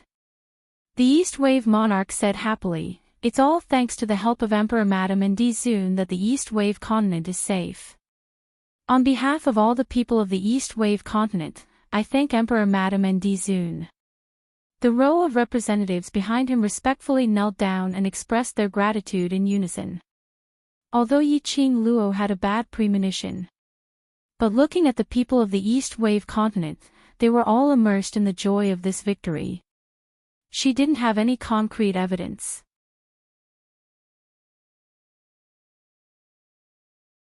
Chapter 3341. Based on Seclusion Palace's character. After being beaten to the point of retreating out of East Continent's borders. But there was still no movement. They must be suppressing their evil intentions, waiting for the right time to unleash it. She absolutely could not let her guard down. Yiqing Luo leaned on Dmo Xian's arm as she smiled at the crowd behind her. Monarch and I are merely making a deal. You've completed my request and I'll settle Seclusion Palace for you. There's no need to thank me. No. Imperial Madame's request is for the sake of East Continent. After East Continent Monarch found the God Emperor's imprint, the future successor of Jade Dome sect, he completely understood why Yi Qing Luo would raise such a request. Even for him who was in a high position. He couldn't understand.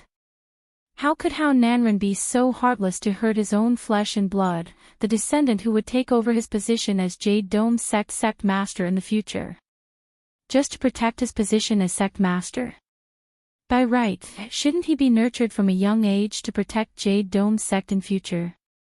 But Hao Nanren trapped the boy in the secret room and restrained him with iron chains. He used various humiliating methods to drive the boy crazy. If it wasn't for the fact that the boy was quick-witted and acted dumb, enduring the humiliation. Probably now. He couldn't even keep his limbs and had become a cripple. Luckily, he was able to save him in time. As long as the boy recuperated properly, he would definitely regain his health in time. This boy definitely had a grudge against Jade Dome sect and his own father. Imperial Madam asked him to bring the boy back to teach him personally. Then when the boy grew up, she would let him become Jade Dome sect master openly. She hoped that East Continent royal family and Jade Dome sect would be on good terms. Because he had suffered too much since he was young. The boy would know how to be grateful. It's all in the past, let's not flatter each other anymore. Yi Qing Luo waved her hand. She thought for a moment and decided to remind them, Seclusion Palace has always been sinister and cunning. They have lost this battle completely and will definitely find a chance to counterattack. It's better for everyone to be more alert during this period of time. East Continent Monarch heard the deeper meaning in Yi Qing Luo's words and his expression congealed. Thank you Imperial Madam for your reminder. Yi Qing Luo, East Wave Monarch and various powerhouses representatives exchanged some conventional greetings and instructed them to take note of some small matters. Just as he was speaking, Yi Qing Luo's expression changed slightly as her originally smiling long and narrow eyes suddenly squinted. Imperial Madam, what's wrong? The East Wave Sovereign was always good at reading people's expressions. He immediately asked worriedly. The East Wave continent had already regained its peace. However, the East Wave Sovereign's heart was still in a mess. Yi Qing Luo's emotions. It was highly possible that it was related to the lifeline of the East Wave continent. Yi Qing Luo lowered her eyes as her fingertips gently caressed the profound phoenix ring. Then, he glanced sideways. His peripheral vision collided with Dmo Xian's. Her prey had taken the bait. Yi Qing Luo and Dmo Xian looked at each other with a smile and immediately stood up. The two's actions stunned everyone present, including the East Wave Sovereign. The East Wave Sovereign came to his senses and stood up as well. My Lord Emperor, Madam Emperor, what's wrong? It's nothing. Yi Qing Luo's long and narrow eyes were deep. Some small private matters that need to be settled. She held on to Dmo Xian's hand and under everyone's startled gazes, they walked out of the palace.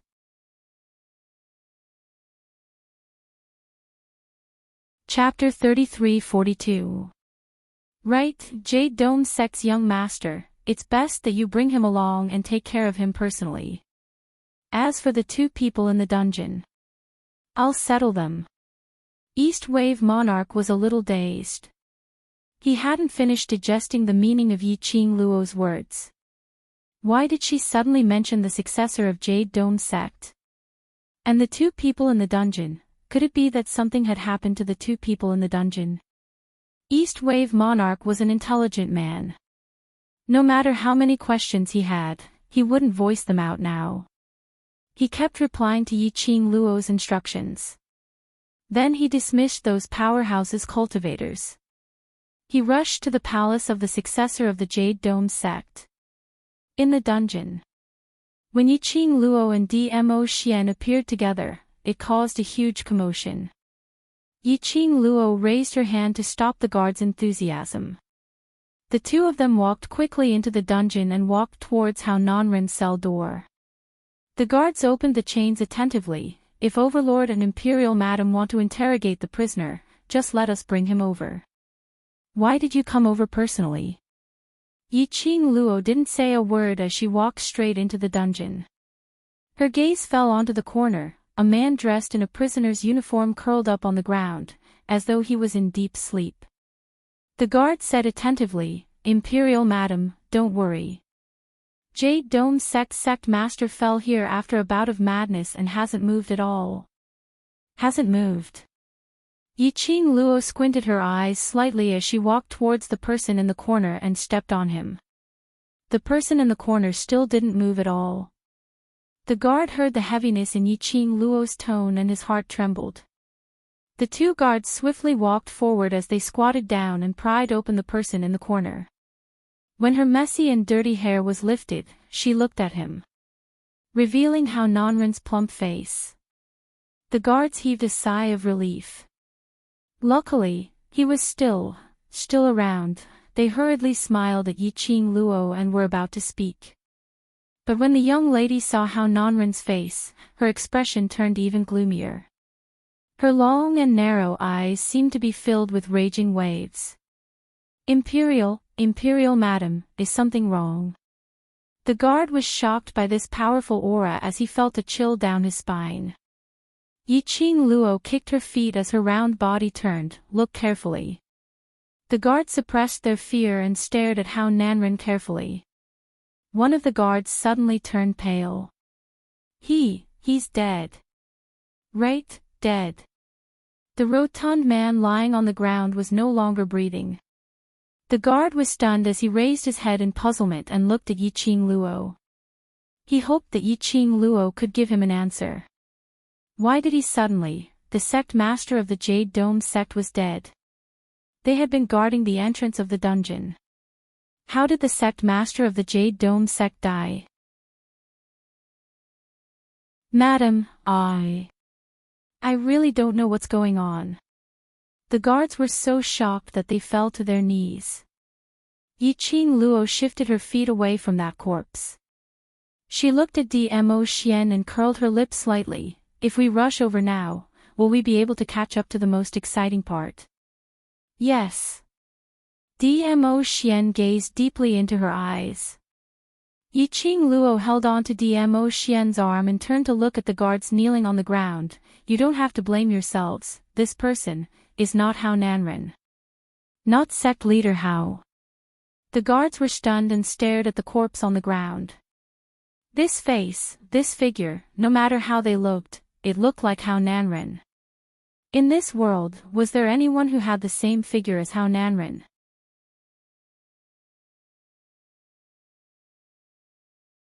Chapter 33-43. Before he could finish, Yiqing Luo interrupted. No need, Xian and I will settle it. Saying that, she and Dmo Xian walked out of the dungeon. Hao Nanren wouldn't die. Neither she nor the Dark Shadow Palace would let Hao Nanren die.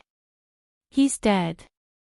As the sect master of one of the four great sects in the Nirvana realm, it would definitely attract the attention of the Heavenly Tao. Right now, the Nirvana realm was being targeted by the corpse puppets and the Dark Palace. The Heavenly Tao was aware of the current situation in the Nirvana realm.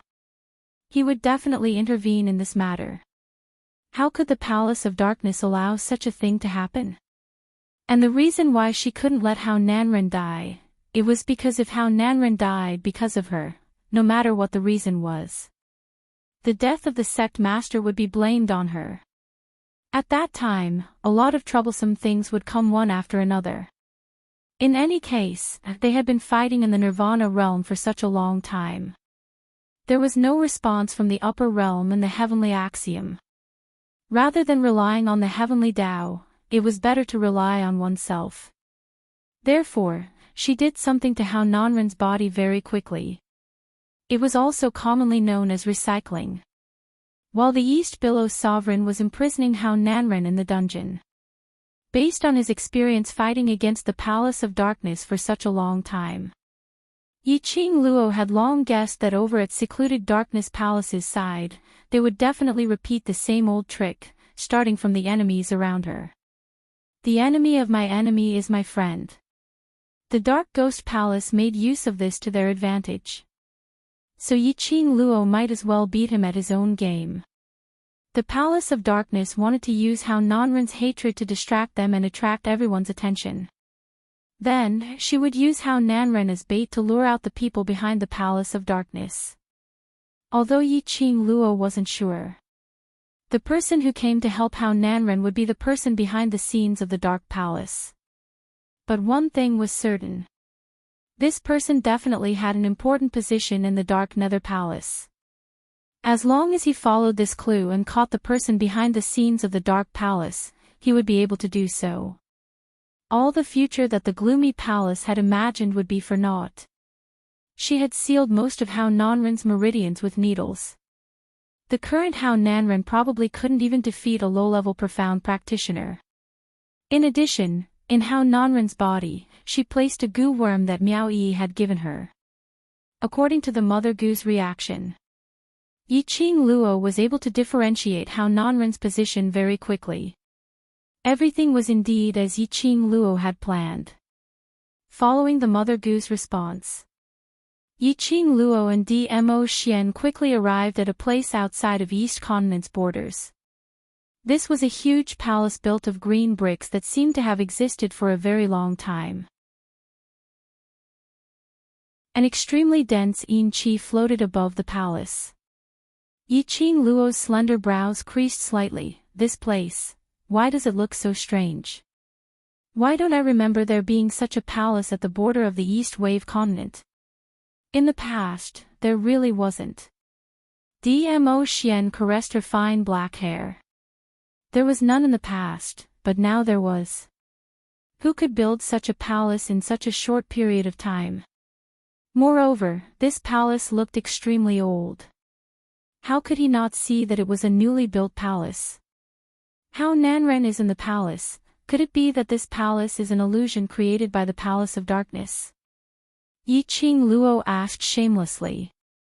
If it was really an illusion of the Dark Palace, then it would be a little tricky. An illusion of the palace had the owner's consciousness.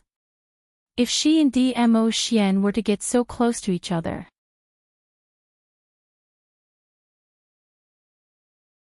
Chapter 33-44. This would also expose their tracks. It's indeed an illusionary palace. Dmo Xian looked at the young lady's burning gaze as his thin lips curled into a smile. Does Lil Luo, want to go in? Yiqing Luo held his palm as she smiled. Xian can bring me in, right? Dmo Xian would ask in this way. He must have thought of a way to enter the palace without getting hurt. Dmo Xian's eyes drooped as his deep pupils gazed deeply at his wrist, at that fair and tender little hand. If Lil Luo, wants to go in, I can bring you in. Yiqing Luo's smile had yet to widen. However, the man suddenly held her hand. His fingers tightened as his arm exerted strength. Her body was brought into Dmo Xian's arms. The scorching temperature infected Yiqing Luo. The man's husky magnetic voice was heard beside her ear, but... Lil Luo, what are you going to use to bribe me to bring you in? You... Yiqing Luo's cheeks turned hot as she widened her eyes and stared at Dmo Xian. But the moment she raised her head, she met with Dmo Xian's deep and watery peach blossom eyes. That brilliant and colorful light. It was so bright that it made her heart tighten uncontrollably as it palpitated faster. This man. He really didn't let go of any chance to flirt with her. Yiqing Luo's pink lips rose as her long and narrow eyes curled into a watery arc. She laughed softly as she cooperated with him and said what he wanted to hear. I'll use myself to bribe you, how about that?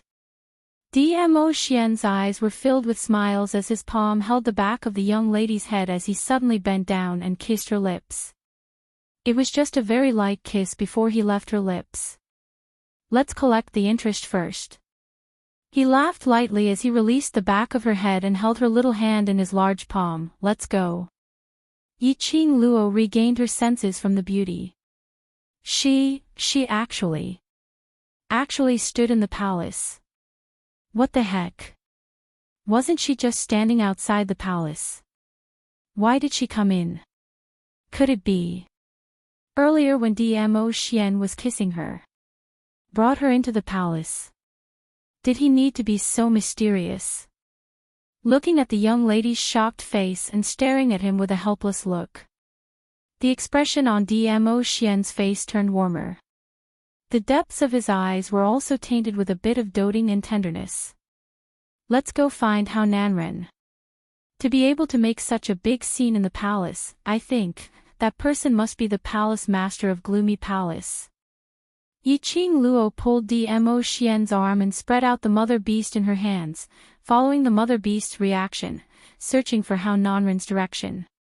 With the guidance of the mother beast, Yiqing Luo quickly came to the room which Hao Nanren was in. However, she and Dmo Xian had just stepped into the room. Behind him, a sinister laugh sounded, "TSK. As expected, you've come." That cold voice was accompanied by a creepy laughter. When Yiqing Luo heard that, her expression changed slightly as she swiftly hugged Dmo Xian's arm and turned around. But behind her, other than Hao Nanren, who was sitting on a wooden chair, there was no one else. The moment he saw Yiqing Luo, Hao Nanren was also surprised. He slammed the table and stood up. You bitch." His eyes were scarlet red as he clenched his teeth, looking as though he was about to rush up and swallow Yiqing Luo alive. Yiqing Luo's vision looked around vigilantly, as she squinted her eyes. Her perceptive ability couldn't detect the aura which was emitting that sneer.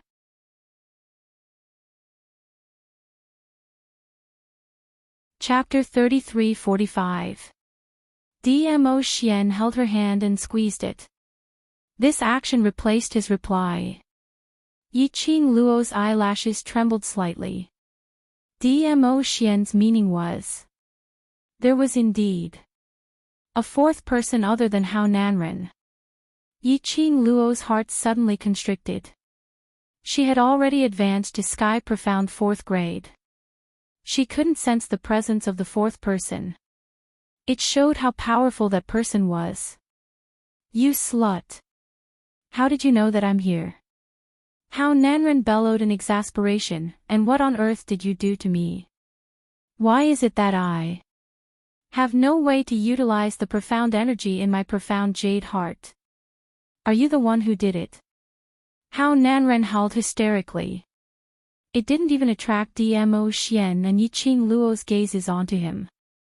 This made Hao Nanren feel that Yiqing Luo totally didn't put him in her eyes. In fact, Yiqing Luo indeed didn't put him in her eyes. Yiqing Luo's thoughts were all on that powerful and mysterious person who couldn't be seen. "Slut. In this place, I'm not afraid of you at all." Hao Nanren was flustered as he rolled up his sleeves and pounced towards Yiqing Luo's direction. He hadn't finished his furious howl. Dmo Xian raised his hand slightly. A burst of majestic profound energy sent Hao Nanren flying out. Yiqing Luo half squinted her eyes as she slightly raised her head, as her lips curled into a faint cold smile. "Since we will enter the palace, it is within your expectations. Now that this is your territory, do you still not dare to show your true face?" She intentionally suppressed her voice to be extremely calm. Her words were filled with provocation towards that mysterious and powerful person. When Dmo Xian indicated that there was indeed a fourth person in this room, Yiqing Luo knew that she and Dmo Xian had fallen into a trap. That person in the dark had long known that they would come to the palace.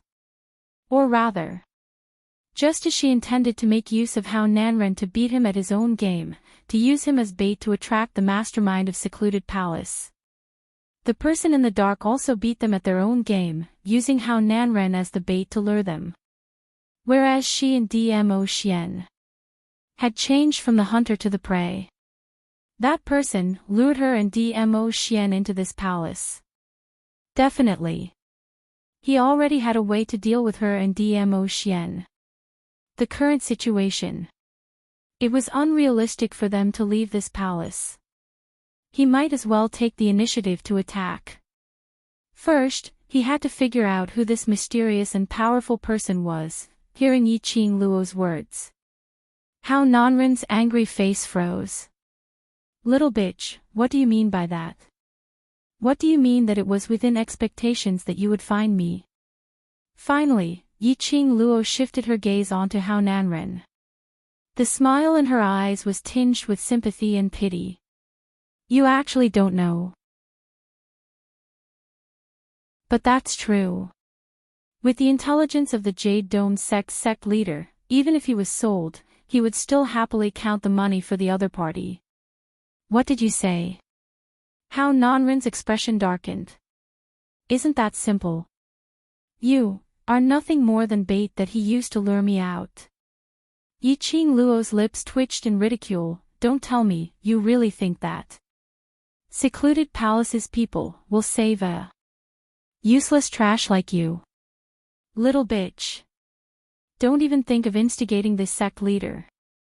Hao Nanren clenched his fists tightly. Ha, ha ha ha.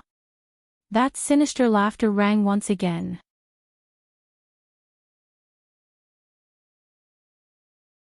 Chapter 33-46. That person was extremely tall and dressed in a black robe. It was the standard equipment of the mysterious person. With his face covered, it was impossible to see the person's face clearly. Especially, the dense black aura that shrouded his entire body was like a spider web, densely spreading out like a huge bloody mouth, causing one's scalp to go numb and fear to rise in their hearts. What shocked Yi Qing Luo the most was, even if this person appeared in front of her, she still couldn't sense the aura of the person in front of her.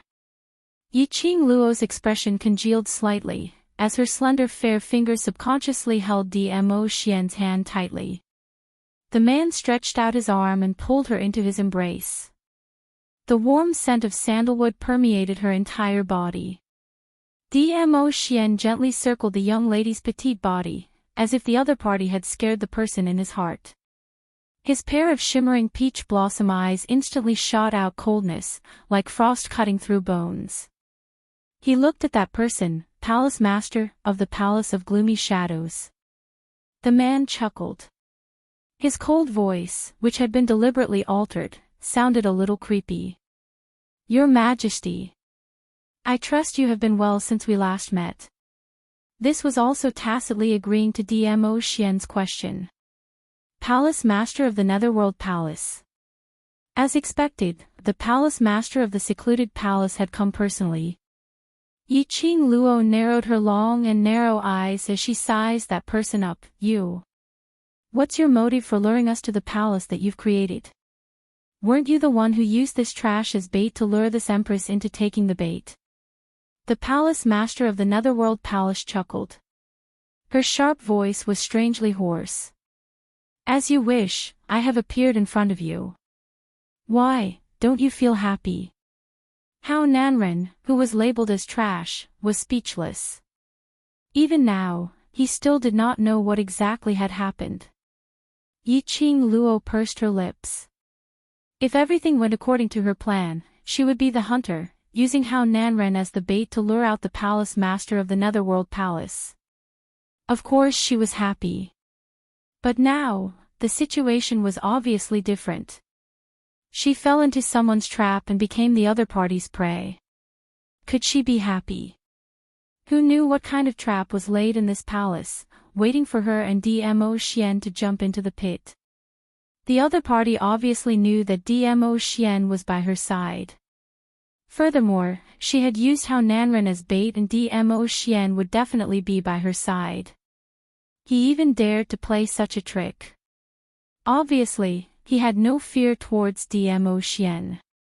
Towards the Palace Lord of Secluded Darkness Palace, Yi Qing Luo was more or less clear about him. According to Jun Qingwu and Dmo Xian's previous investigations, the person behind the gloomy palace must be someone with an extremely high status in the upper realm. And Dmo Xian was also from the upper realm. The Palace Lord of Netherworld Palace wasn't afraid of Dmo Xian's words. Either that, the Palace Lord of Secluded Darkness Palace already had a surefire plan to deal with Dmo Xian.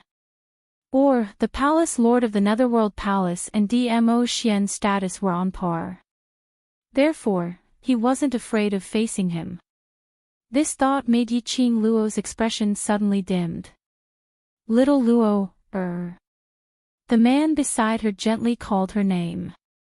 His deep and mellow voice was like a clear spring, instantly calming her heart. Yiqing Luo raised her head and looked at him. Mo Yao's peach blossom eyes glowed faintly. I'm here, don't worry. Yiqing Luo's pink lips curled up as she gave a sweet smile. Emin, I believe you. With Ah Xian by her side. All her uneasiness, under his gentleness and calming presence, disappeared. She hugged the man's firm waist tightly.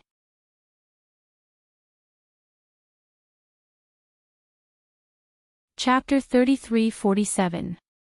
Yiqing Luo's slender brows creased slightly as her vision swiftly followed the direction of that aura. Coincidentally, it met with the Palace Lord's eyes. That's right. It was his eyes. That black cloak was shrouded in, making one unable to see his real eyes. It was like a black whirlpool, constantly surging violently. His sharp gaze was burning. That gaze was indeed scorching. What was going on? Why did the Palace Lord reveal such a gaze to her?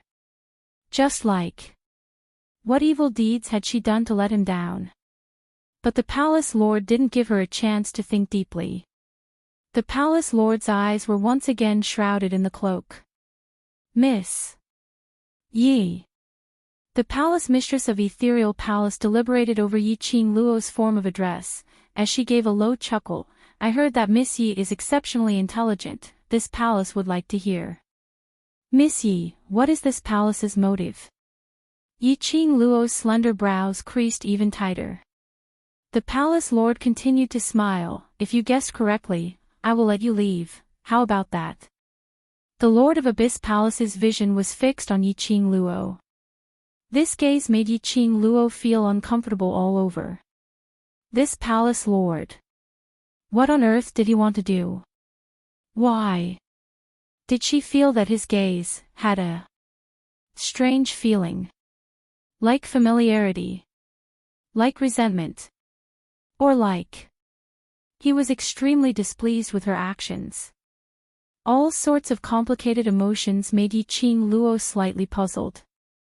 Why did she feel that the Palace Lord seemed to know her? No. Impossible. If she knew this kind of person, so powerful that he was standing in front of her.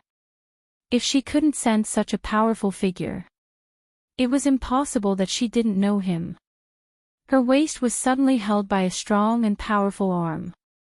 The man pulled her behind him. His tall and straight body blocked in front of her. And also blocked the Palace Lord's vision. Dmo Xian's dark peach blossom eyes seemed to flash with biting cold as he looked coldly at the Palace Lord. If I want to bring my wife away, do you think you can stop me? Their gazes collided. The surrounding air seemed to have condensed. Yiqing Luo could even feel that in the air, there was a shapeless qi wave, constantly surging, revealing a strong murderous aura. Lord Dizun is really confident in himself. The palace master of the secluded palace sneered and suddenly raised his right arm. Yiqing Luo's expression changed. Ah Xian. Dmo Xian's arms tightened and a transparent barrier blocked in front of the both of them. In the surroundings, the luxurious palace slowly turned into a black aura, gradually distorting and dissipating. Gradually, it turned into an abyss that resembled hell. The black aura was twisting bit by bit. It formed another scene. Weeds grew everywhere, and the air was filled with the smell of plants that had been corroded, giving off a gloomy and horrifying feeling. At this moment, a powerful airwave turned into a hurricane and collided with Dmo Xian's barrier. Yiqing Luo was in Protector Mo Xian's arms as she opened her eyes and surveyed the surroundings. It was a desolate graveyard. It was impossible to tell how old this tomb was. The oppressive atmosphere made it difficult for people to breathe. Hao Nanren, who was sitting on the chair, saw this scene and was so scared that his legs turned into jelly. Where is this? Didn't you say that you will help me take revenge? Why? Hao Nanren was listening to the conversation between Yiqing Luo and the palace lord of the secluded palace. He more or less understood some of the words.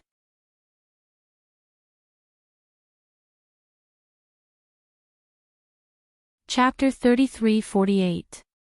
The palace lord's sinister voice sounded as he laughed softly. His laughter was ethereal, making one's scalp go numb. I didn't say I'd help you. With a flick of his palm, Hao Nanren's fat body flew backward and landed heavily on the ground. This graveyard was a little scary. The ground was filled with broken limbs and countless bones. Hao Nanren's fall had broken bones all around. The sharp bones pierced directly into Hao Nanren's body. It was so painful that Hao Nanren's features twisted as he screamed miserably. If it wasn't for the fact that under such a situation, if you died, it would be very difficult. I really don't want to keep you alive. The palace lord's tone was filled with impatience. Finishing his words, he placed his vision on Yiqing Luo. Miss Yi, I'll give you one last chance. Are you going to guess or not? That tone seemed as though he was teasing his prey. It made Yiqing Luo's slender brows creased into a bundle. The palace lord's motive. Even if she knew, she didn't want to answer. Dmo Xian's thoughts were the same as hers. The moment the palace master of secluded darkness palace finished speaking, Dmo Xian had already held on to the young lady's waist tightly as he leapt up. His purple robe fluttered as the patterns on it seemed to be sparkling brightly. The icy cold profound ray was sharp and valiant as it headed straight towards the palace lord's face. His eyes were sealed in ice for thousands of miles. His entire body was emitting a strong flame which contained a shocking murderous intent. Ah Xian. Yiqing Luo hugged Dmo Xian's waist tightly as she was stunned by the flame emitted from him. This Dmo Xian. As compared to the past times, it made one's heart tremble. This was the first time she saw it. Dmo Xian's arm hugged her tightly as his deep voice was still as gentle as usual. It's all right. Close your eyes and it will end very soon. Only, this gentleness made Yiqing Luo's heart suddenly felt a tightness. She pursed her lips as she grabbed Dmo Xian's arm tightly. Wait a minute, Ah Xian. You want to kill him? Dmo Xian's eyes drooped as his deep peach blossom eyes stared deeply at her face. You don't wish for me to kill him? That tone seemed to be a little grumbling. Yiqing Luo. Surely he wasn't jealous again. It's not that I don't want you to kill him, it's just that I find it a little strange. Yiqing Luo shook her head, knitted her brows and hesitated. The palace lord of the secluded darkness palace used a trap within a trap to lure us here, so it's impossible that he didn't take any precautions.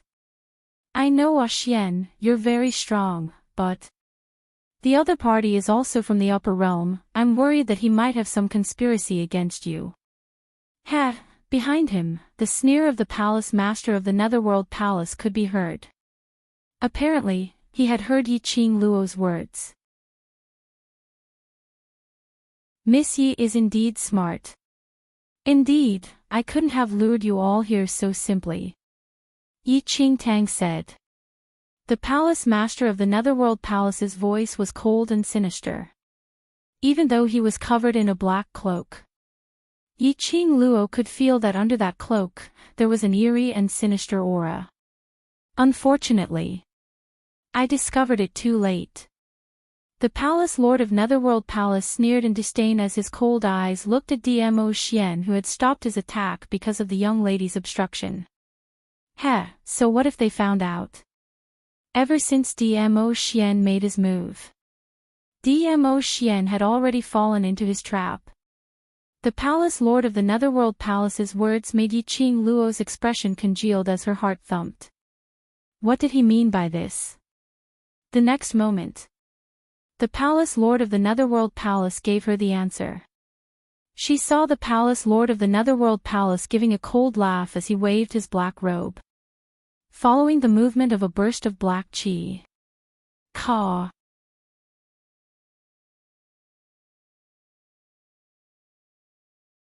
Chapter 33:49.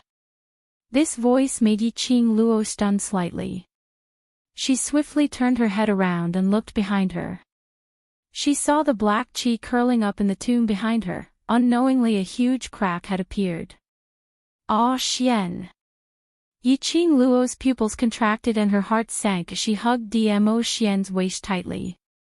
Her fingertips moved and the glower flame fan opened up, sweeping away the billowing flames. Don't make a move, there's a problem. Dmo Xian's large palm pressed onto Yiqing Luo's hand, and also suppressed the raging flames on the glower flame fan. What is this? Yiqing Luo looked at the huge crack behind her. The entire tomb, under this black qi, looked even more sinister and eerie. Dmo Xian's expression was cold. His frozen peach blossom eyes stared at the palace lord of secluded darkness palace as his thin lips pursed slightly. I'm fine. However, from his tone and expression, it was clear that it didn't seem like he was fine. This was the first time Yiqing Luo met with a high-ranked profound grade like Dmo Xian in a battlefield. Other than being able to sense the surrounding atmosphere, there was something strange. She was totally unable to sense where the danger was coming from like in the past. Dmo Xian had apparently guessed that the palace lord of secluded darkness palace had set up a trap here. He didn't say. It meant that this trap, to him, was a little tricky. Yiqing Luo pursed her lips as she clutched Dmo Xian's sleeve tightly. At this moment, she hated herself. Her improvement was still too slow. She kept saying that she wanted to walk side by side with Dmo Xian. But after such a long time, she was still unable to get close to Dmo Xian's height. All along, it was Dmo Xian who stood in front of her unconditionally, protecting her, helping her to sweep away everything. But now, she couldn't even help Dmo Xian with a little bit of help. There was a high possibility that she was a burden. Even though Dmo Xian's attention was focused on the palace lord of secluded darkness palace. But the young lady's depressed mood was still clearly felt by him, and he could clearly see through the young lady's thoughts. He lowered his eyes and caressed the young lady's head as he spoke warmly. You're already great, and you're not a burden. As long as you're by my side, that's enough. His warm words of love were like a hot spring, soaking into Yiqing Luo's heart. Her eyelashes fluttered, and her arms tightened around him. You're still talking about love when you're at death's door. I'd like to see how deep your love is. The palace master of the Netherworld Palace's sharp voice seemed to contain a trace of anger. As soon as he finished speaking, under the black robe, a hand was raised. His hands were long and slender, and they were very beautiful. It was obvious that it was the hand of a young man. A whirlpool of black airflow started to revolve round after round from his palm, heading straight towards Yiqing Luo. Yiqing Luo instantly felt a huge suction force, sucking her body towards the direction of that whirlpool. Little Luo, Dmo Xian immediately hugged her slender waist tightly. But just at this moment, that huge crack behind him suddenly stretched out a few arms which were formed from the black qi, and tightly wrapped around Dmo Xian. That twisting strength seemed as though it wanted to embed itself deeply into Dmo Xian's flesh. Whereas Yiqing Luo's body was still being sucked towards the direction of the palace lord of seclusion palace. The man's strength around her waist became tighter and tighter. Yiqing Luo felt that her waist was going to be chopped off directly.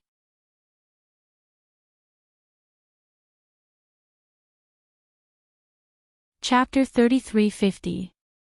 Yiqing Luo felt the hand on her waist stiffen.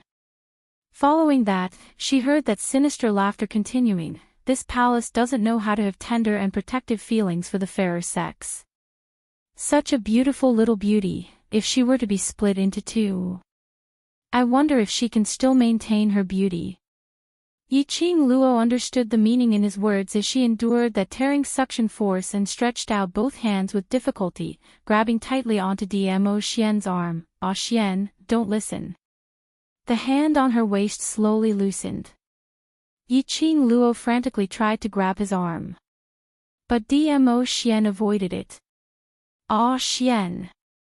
Losing the support of Dmo Xian's energy, Yiqing Luo's body speedily flew towards the Palace Lord of Seclusion Palace. A dong sound was heard. Her petite body crashed into the arms of the Palace Lord of Seclusion Palace. She didn't have time to struggle. The Palace Lord of Seclusion Palace had already locked her body tightly. Yiqing Luo couldn't struggle as she immediately raised her head and looked at Dmo Xian. She met with Dmo Xian's deep peach blossom eyes. Those black qi arms which were wrapped around him had almost entered his body. And it was continuously pulling him towards the direction of the crack. This scene made Yiqing Luo's pupils dilate as an unknown emotion started to surge in her heart. Wait for me. She only had time to see the man's thin lips moving slightly as he spat out two silent words. Following that, she saw his figure completely being sucked into the crack. The entire graveyard fell into silence. However, that man who had been protecting her, but was afraid of hurting her, had already disappeared in front of her eyes. Ah Xian, she stretched out her hand towards Dmo Xian's direction as her eyes were blood red. But in the end, she could only watch as he disappeared without a trace. Seclusion Palace. Yiqing Luo's blood-red pupils were like a demonic datura flower blooming, flashing a strange treacherous look. She was locked in the arms of the Palace Lord of Seclusion Palace. With a backhand, she grabbed the Palace Lord's collar tightly. A pair of blood-red eyes stared deadly at him. Where did you send Ah Xian to? What do you want to do to Ah Xian? Aren't you scheming against us? Why don't you send me over too? The palace master of the gloomy palace, who was being grabbed by the collar, was calm. The hand that was on her waist was still not letting go. He just looked at her quietly. He didn't answer Yiqing Luo's question. No matter how Yiqing Luo howled hysterically. He didn't seem to hear anything. Only Eustace under that black cloak, cannot see the eye, stares at her. After Yiqing Luo vented her frustrations, he didn't get a response. Gradually, he calmed down. Only then did she realize that she was very close to the palace master of the Netherworld Palace. She was so close that she could smell the cold air of the palace master of Secluded Darkness Palace. The eyes under the black cloak gave her goosebumps. Those who didn't know better might think that the palace master of Secluded Darkness Palace was secretly in love with her. He wanted to take advantage of her and admire her beauty. For some reason, at this moment, Yiqing Luo seemed to have seen a trace of familiarity from the Palace Lord of Seclusion Palace. However, she couldn't remember when she had interacted with the palace head of the Secluded Darkness Palace. Miss Yi. The palace master of Gloomy Palace, who had been silent for a long time, suddenly called her name. Yiqing Luo's expression turned cold as she loosened her grip on his collar. What motive do you have? If your target is me and Ah Xian, then wouldn't it be better to send me over to Ah Xian? Ha, ha, ha.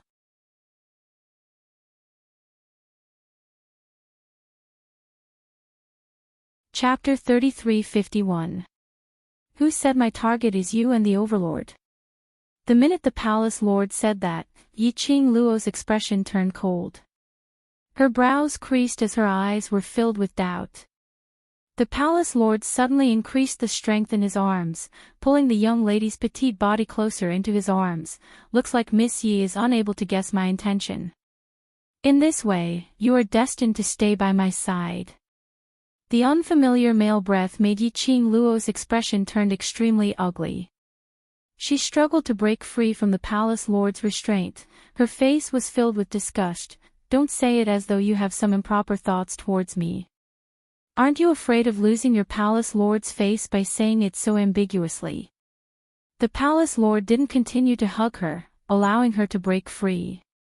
After hearing the disgusting words from the young lady, the pair of eyes under the black cloak started to show traces of chilliness. However, the corners of his lips curled upwards. Then, word by word, she clearly spat out a sentence. What if I really am? What was it? Did he have improper thoughts towards her? Pooey pooey. Yiqing Luo was the first to spit on his face. This cold joke, it's not funny at all. Yiqing Luo rubbed her arms, as she distanced herself from him. Don't say that your palace lord is against me, chasing after me time after time, scheming and scheming, it's all to attract my attention. Palace lord, you're after all a high-level cultivator from the upper realm, isn't it a little inappropriate to tease a married woman like this? Yiqing Luo's obvious disgusted action made the palace lord's pupils shrink slightly.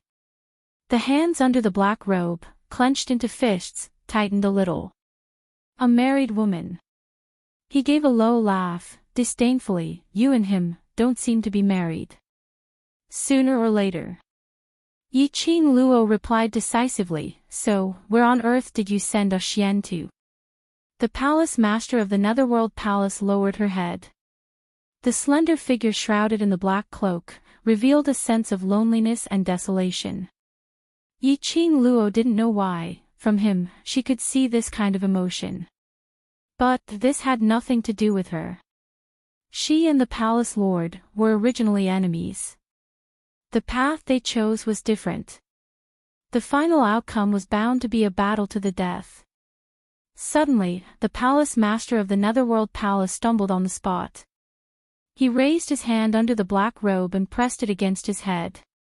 Yiqing Luo creased her brows as she stared at his actions. However, he was secretly speculating in his heart. What kind of tricks was he playing now? In just a few breaths, the palace master of the Netherworld Palace's hand on his head slowly fell down. When he raised his head again, he looked at her. The aura on his body clearly revealed a bit of coldness. He was no longer flirting with her just now. Swish, there was a slight noise. The palace master of the Netherworld Palace suddenly approached. Against the backdrop of the graveyard, his entire body was shrouded in black gas, like a sharp blade baring its fangs and brandishing its claws, tearing open its bloody mouth. His black robe fluttered in the wind. The eyes under the cloak seemed to be dipped in poison, piercingly cold and bone-piercing. In the blink of an eye, his hand was already around her neck. The force was so great that it imprisoned her, making it difficult for her to breathe. This palace's target, right from the start, was only you. His sinister voice sounded a little misty beside her ear. The biting cold intent dispersed in the air. Circles and punches of profound waves imprisoned Yiqing Luo's four limbs.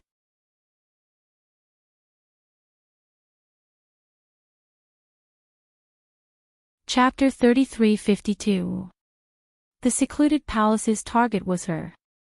She had always been very clear about this point. She had always been unable to understand why someone from the upper realm, risking the danger of being detected by the heavenly way, ran to the lower realm to build a secluded palace. And then time and time again, targeted her. What was the reason for it? To the people from the upper realm. No matter how powerful her innate talent and ability was, she was merely a cultivator from the lower realm. Why was it worth the palace lord of the secluded palace to spend so much effort to deal with her? Miss Yi, you don't have to worry. What I need is your body. As long as you listen to me, I can guarantee that your life will not be in any danger. The palace lord of the secluded palace inched closer to her as he smiled lightly. The strength in his fingers gradually tightened along with his smile. Yiqing Luo's face turned pale and gradually turned green. But she didn't stretch out her hand to pry the hand on her neck away. Nor did she struggle or beg for mercy. A pair of icy cold eyes, suffused with a seductive shade of blood, stared deadly at him. "Tisk, looks like Miss Yi has already realized that I cannot kill you." The palace lord of the secluded palace released his fingers after meeting her gaze for several breaths. Yiqing Luo took a step back. Circles of red light appeared on her jade-white neck. She raised her hand and placed it on her neck. A pair of blood-colored eyes stared vigilantly at the palace lord of the secluded palace. Indeed, she could feel it. Although the palace lord of the secluded palace didn't show any mercy. It was indeed a stance to strangle her to death. But Yiqing Luo knew. The palace lord of the secluded palace would absolutely not let her die like this. Just like what he said earlier. What the palace lord of the secluded palace wanted was this body of hers. This sentence, Yiqing Luo didn't think that there was any other deeper meaning. But it was a serious meaning. The palace lord of the secluded palace wanted this body of hers to achieve a certain goal. Thinking carefully, it seemed that the palace lord of the secluded palace had repeatedly targeted her, was indeed to control her, to make her listen to them. Not only the palace lord of the secluded palace. Even the dark forces in the past were the same. Suddenly, Yiqing Luo seemed to have thought of something as her eyelashes fluttered. She abruptly raised her head and looked closely at the palace lord of secluded darkness palace. "You all want my profound heart jade." After she finished speaking, the light in her eyes suddenly brightened again. "No, that's not right. It's not only the profound heart jade, there are also other things." Everything that had happened in the past replayed in his mind like a slow-motion movie.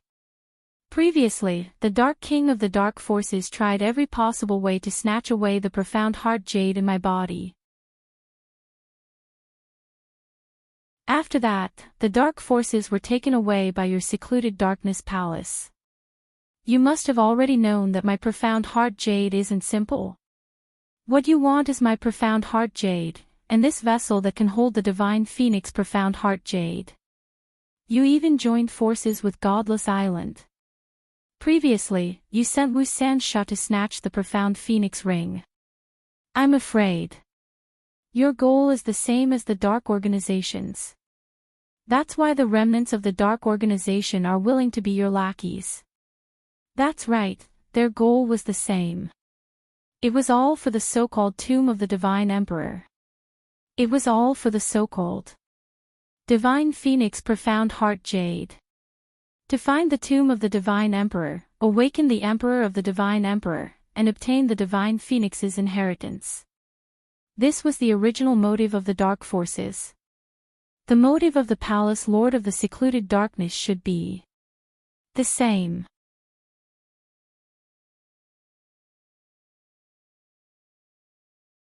Chapter 3353. The Palace Lord of Secluded Darkness Palace listened to her quietly. Indistinctly, his eyes under the cloak were tinged with a smiling intent. In fact, he was indeed smiling. His smile was light and filled with ridicule. Miss Yi is indeed, as the rumors say, intelligent beyond others. The underlying meaning was that everything that Yiqing Luo said. Indeed, it was true. But unfortunately, it's too late to guess it now. I have no intention to let you leave. The Palace Lord of Secluded Darkness Palace's laughter was filled with deep meaning. Come, continue speaking. I really want to know how much you have guessed. Yiqing Luo's eyes sunk slightly. From the Palace Lord of Secluded Darkness Palace's reaction. She had guessed those things. That was about right. Her expression was calm. In actual fact, her inner heart was in turmoil. The little hand which was pressing on her chest unconsciously curled up. She looked at the Palace Lord of Secluded Darkness Palace and slightly raised her head as she pursed her lips. There's actually no problem with this heart-calming pearl in my body. And indeed, it's for my own good, right? Feng Ling thought that this heart-calming pearl was intentionally tampered with by the Palace Lord of Secluded Darkness Palace to harm her.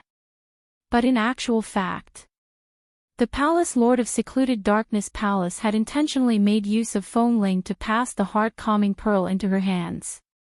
No matter if it was Ghost Doctor or DMO Xian, they were unable to detect any ill intentions from the heart-calming pearl. Because there was no problem with the heart-calming pearl itself.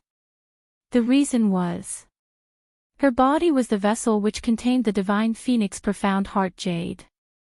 If she was swallowed by the Divine Phoenix Profound Heart Jade, in this world, there was probably no other vessel which could contain the Divine Phoenix Profound Heart Jade.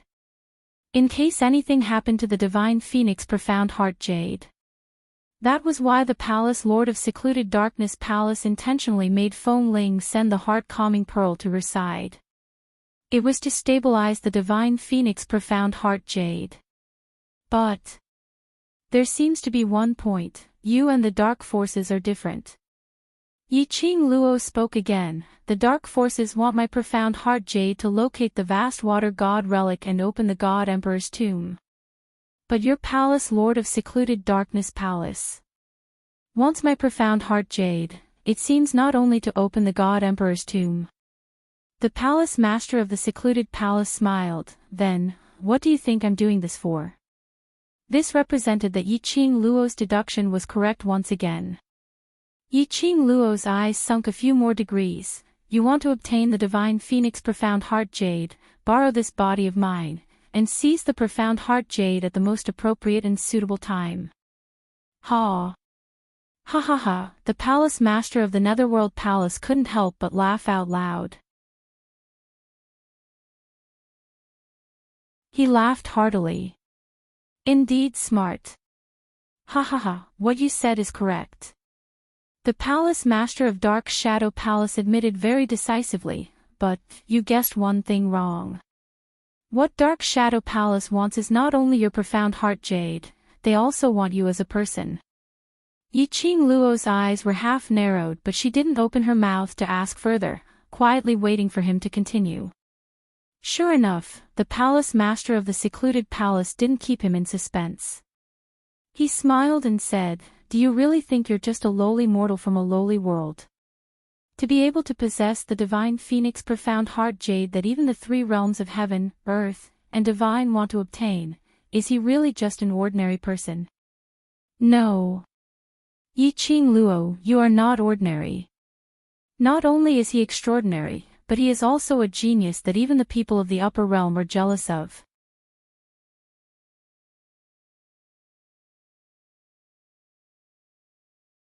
Chapter 33-54. Yi Qing Luo's eyelashes fluttered. Deep in her blood-colored eyes, there was a ripple of light. But her expression was still calm and indifferent. Slowly, she squinted her long and narrow eyes, her pink lips curled into a faint smile. I also feel that my identity is extraordinary. From the moment she found out that she wasn't Yi family's seventh miss, Yi Tianquang's biological daughter, she knew that her background wasn't ordinary. After all, how could an ordinary person's body bear the Divine Phoenix Profound Heart Jade which many cultivators coveted? Plus, the Profound Flame Dubhe map which her mother left behind before she died.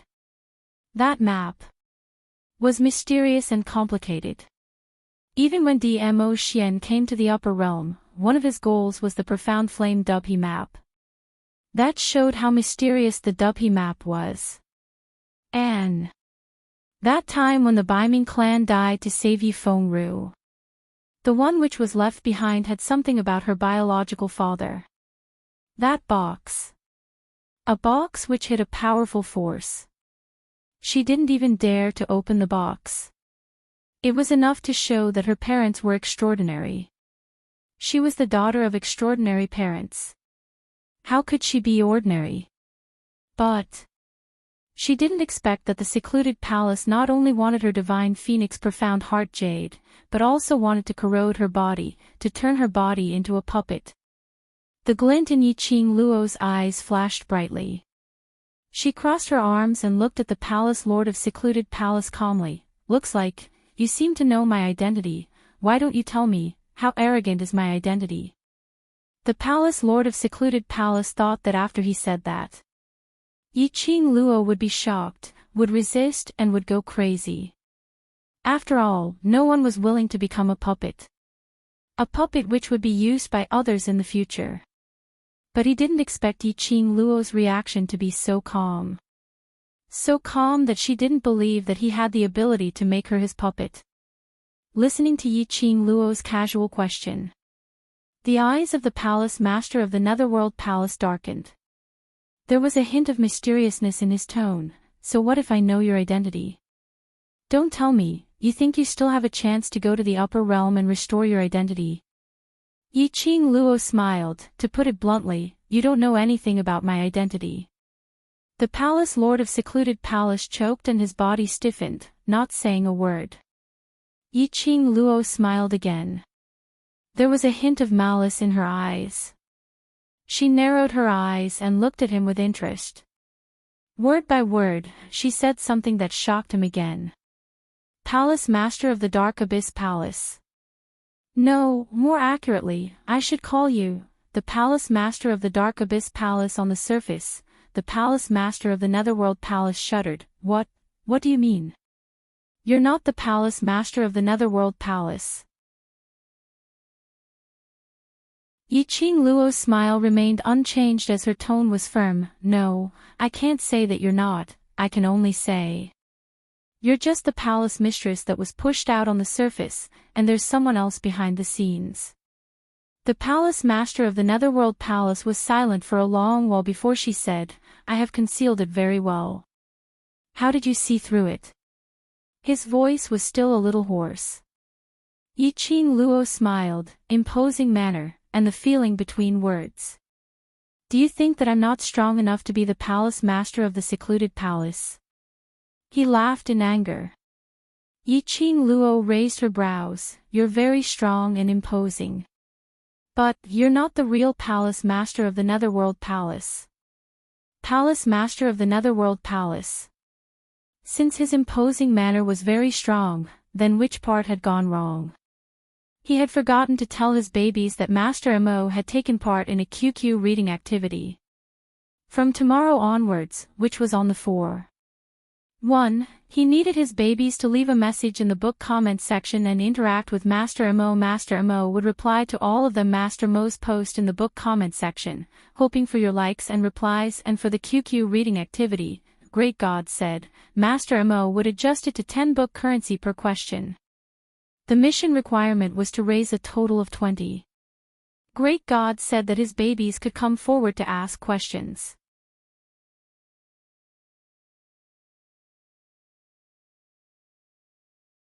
Chapter 33:55. You are the palace master of the Palace of Darkness, but the person who truly wants me is definitely not you. Yi Qing Luo continued to smile. I've crossed hands with the Palace of Darkness for such a long time, so I'm considered to have some understanding towards them. If you hadn't answered my previous speculations, I probably wouldn't have thought in this direction.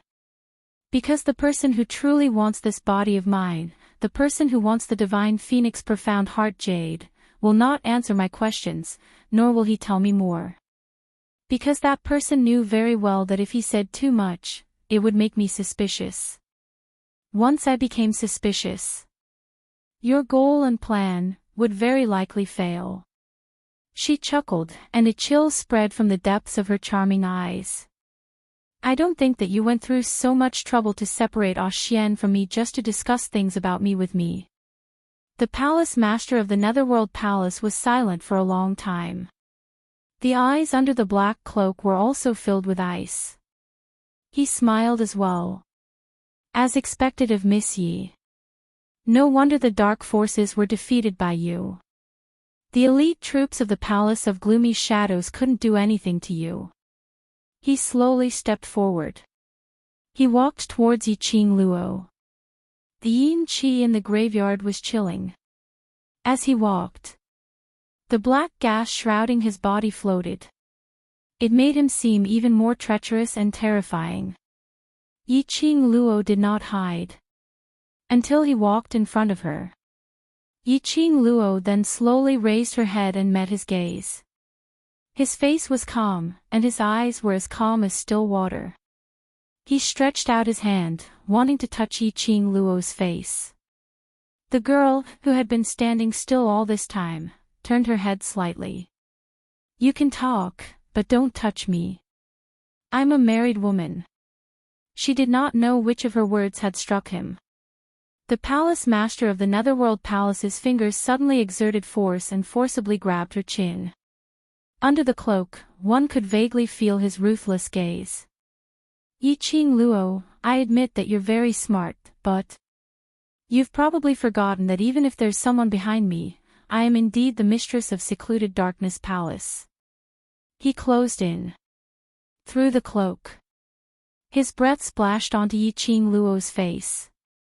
The unfamiliar male scent made Yiqing Luo's slender brows crease tightly. She took a step back in discomfort.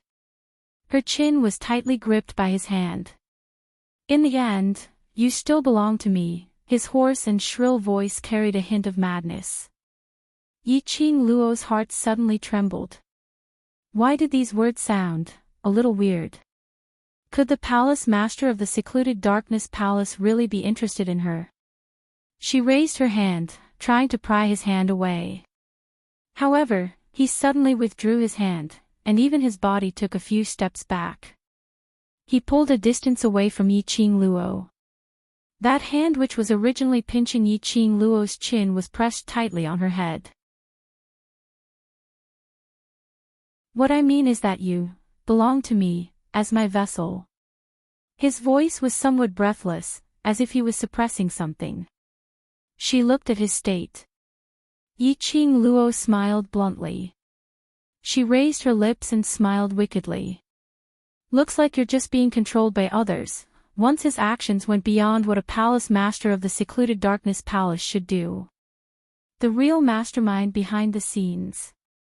The forbidden curse on him would be able to restrain his actions in time.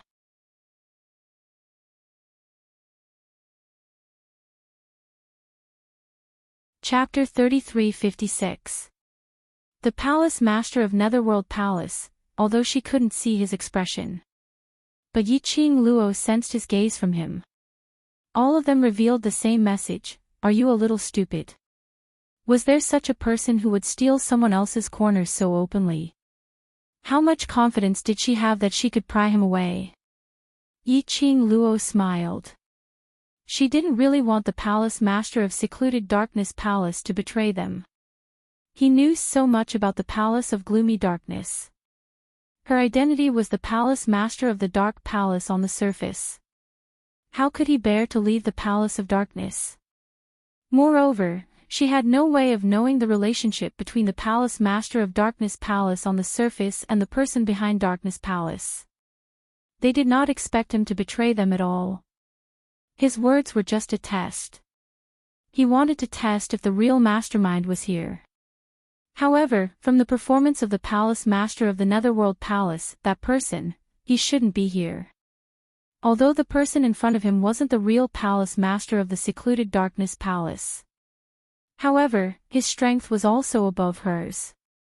He should be someone from the upper realm.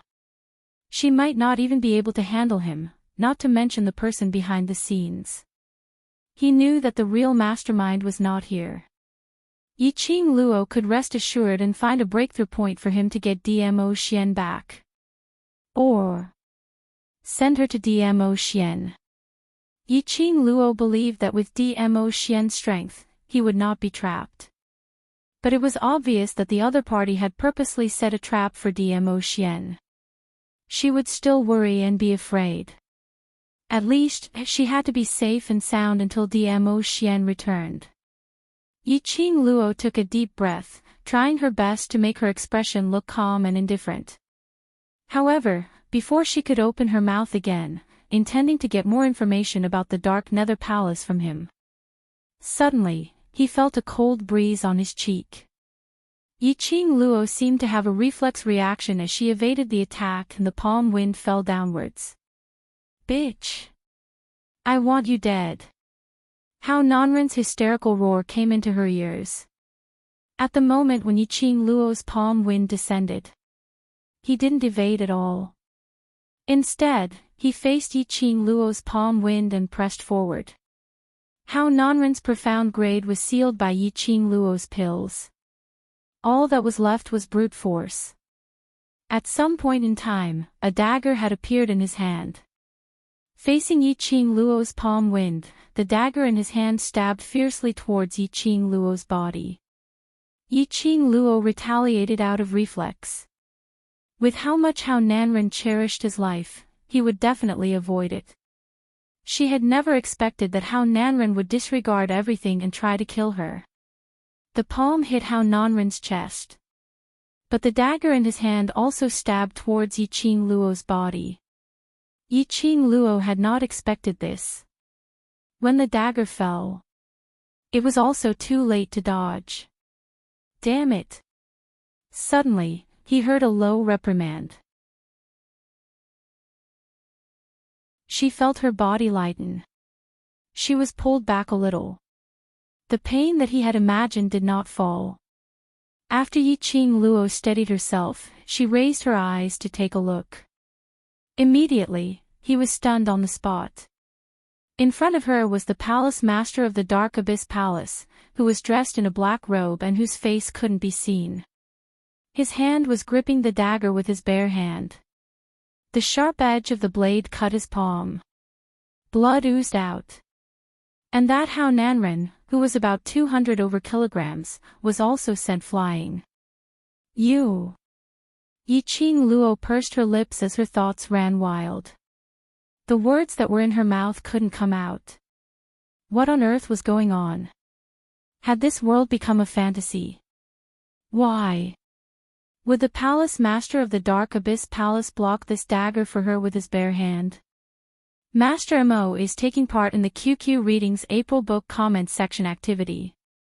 I hope that the babies are able to actively participate and help Master Mo and 7th Miss to fight for a ranking. The activity content was as follows. These were the tasks that the activity had assigned and must be completed by Master Mo in the QQ Reading app. 1. Master Mo will post a book comments post in the book comments section, hoping that the babies will actively like and reply to. Hoping that the babies will actively leave a comment in the book comments section and interact with. Master Mo will reply one by one and will add more details according to the content. 3. For the latest chapter, I hope that the babies will leave a comment. Every comment and comment will also be counted as a ranking of points. 4. QQ Readings. Great God said, Master Mo will adjust to 10 book coins per question. After Master Mo answers, I hope that the babies will leave a comment under the Great God's comment and interact with Master Mo. Master Mo likes to research on pseudo sounds and is not a professional pseudo student. You can try to answer the babies' questions with a mature sister's voice, Lolita's voice, and young girl's voice. The babies can casually tease Master Mo. Master Mo had always said that the continuation of a book was not only due to Master Mo's efforts alone.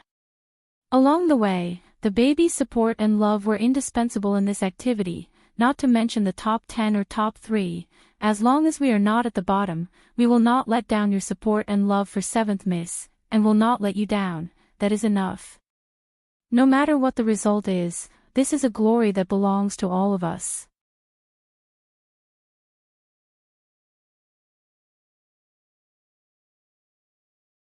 Chapter 3357. After the shock and astonishment.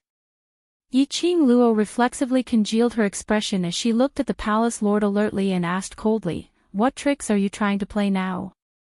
Ha! The palace lord scoffed as he slowly raised his head and looked at his hand which was filled with blood. Following that, he casually threw the dagger onto the ground. The dagger which was stained with blood made a clang sound as it landed on the ground which was littered with bones. He shook his bleeding hand as he gave a mocking smile. This palace saved you and your words are really hurtful. Saved. Yi Qing Luo narrowed her eyes as her expression turned increasingly vigilant. Are you trying to play the trick of injuring yourself? Trying to use this to move me so that I will listen to your arrangements? The palace master of Netherworld Palace suddenly stopped talking. Even his swaying hand froze. Not sure if it was an illusion. Yiqing Luo somehow felt that there was a deathly stillness coming from him. Which sentence was it that had stabbed him this time? Yiqing Luo felt that this man was really hard to get along with. Why did she feel that every sentence he said could step on his minefield? Yiqing Luo felt very tired. Suddenly, the palace lord raised his head as though he sensed something as he raised his hand towards Yiqing Luo's arm. Yiqing Luo instinctively evaded. What are you trying to do? You. His hoarse voice just spat out a word. Just at this moment, a few loud bang bang bang sounds were heard as the entire graveyard was suddenly bombarded. The ground shook as a small crack appeared. Yiqing Luo's body couldn't stop shaking. It was at this instant that he grabbed her wrist tightly.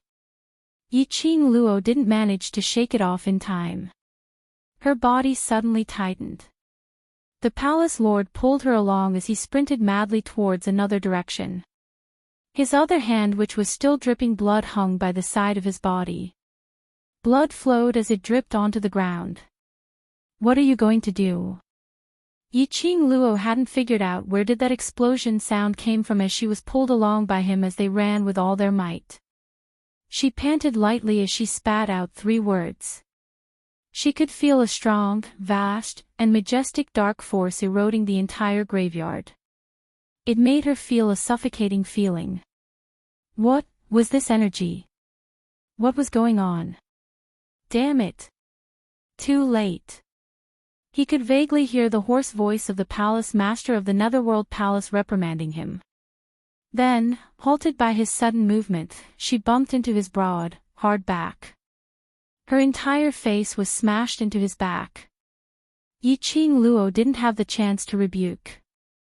Because she covered her mouth and nose, and the moment she raised her head, they saw a figure dressed in a black robe, the same as the palace master of the Dark Palace, standing before them. Looking at the figure, it should be the physique of a man. His black robe fluttered even though there was no wind. His robe fluttered wildly, like a sharp blade baring its fangs and brandishing its claws, as if wanting to devour everything. That majestic and powerful aura. It was released from this person's body. Yiqing Luo's expression changed slightly. Who was this person? It actually had such a powerful aura.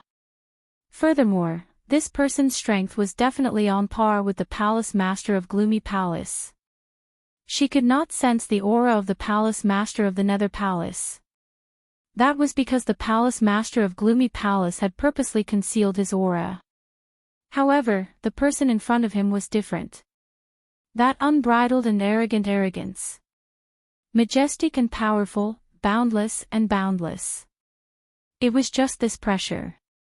It was enough to oppress her until she was almost out of breath.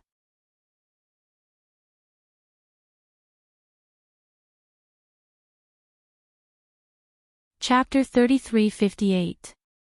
The palace lord's figure stiffened as he bellowed in a deep and cold voice.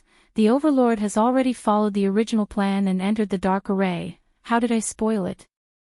That man's head moved. Yiqing Luo could feel that the gaze which was shot over from that man was as cold as a knife. That man asked, "Where do you want to bring her to?" The palace lord's aura turned gloomier and gloomier as his voice became even tighter. "I naturally want to bring her back to the Palace of Darkness." His words paused as he seemed to be impatient as he frowned. "Since when is it your turn to tell me what to do? If I don't come, do you think that you can still keep your life?" That man scoffed coldly as his tone had no respect towards the palace lord at all. Yiqing Luo could tell. Although the palace master of the Netherworld Palace kept on saying, this palace master of the Netherworld Palace didn't say anything. But in actual fact, towards that man, he was obviously on his guard and apprehensive. Since he was the palace lord of the palace on the surface. In the Palace of Darkness, other than the real mastermind, who else did he need to be wary of? But it was very obvious. The man in front of him was definitely not the mastermind. After hearing that man's words, the palace lord's body tensed up even more. That hand which was dripping with blood was clenched tightly. When Yiqing Luo saw that, the uneasiness in her heart grew even more. If it was this palace lord, she would be able to feel slightly more at ease. Because she could feel it. This palace lord didn't have any special evil intentions. But the man in front of her was different. The aura around his body was purposely released towards her. Furthermore, it was filled with malicious intent. Even though she couldn't see his face, she could also feel his bone-piercing gaze. Your mission has ended, I'll handle the rest. That man opened his mouth once again as his voice was as cold as ice. The figure which was blocking in front of Yiqing Luo stiffened once again but didn't leave. This is my mission. It should be completed by me. Just based on you, when will you be able to bring this woman back? That man was filled with disdain. Anyway, as long as she's left with one breath, it's not important how I bring her back. As soon as he finished speaking, a burst of chilling aura charged towards Yiqing Luo's direction in a domineering and overbearing manner. It was an irresistible pressure. This caused Yiqing Luo's expression to change unpredictably. At the bottom of his heart, a wave of shock surged up. This person, he really wanted to kill. Yiqing Luo swiftly raised her glower flame fan and her footwork was about to display her intention to retreat from behind the palace lord of secluded darkness palace. However, the force gripping her wrist tightened its grip on her. She couldn't escape at all. Damn it. There was no way to avoid this powerful dark force. He could only take it head-on. However, the man who was holding her arms suddenly waved his sleeve. Majestic profound waves spread out in all directions. It collided with that person's ferocious attack. The man growled, I don't need you. This is my prey. Bang, bang, bang, the two forces collided in the air. Profound waves vibrated. Severed limbs and dried bones flew everywhere in the graveyard. The three of them stood steadily in the midst of this chi wave. No, to put it more accurately, Yiqing Luo was forcefully pulled by the palace lord of secluded darkness palace so that she wouldn't be sent flying after the collision of the two forces. But her internal organs weren't feeling well.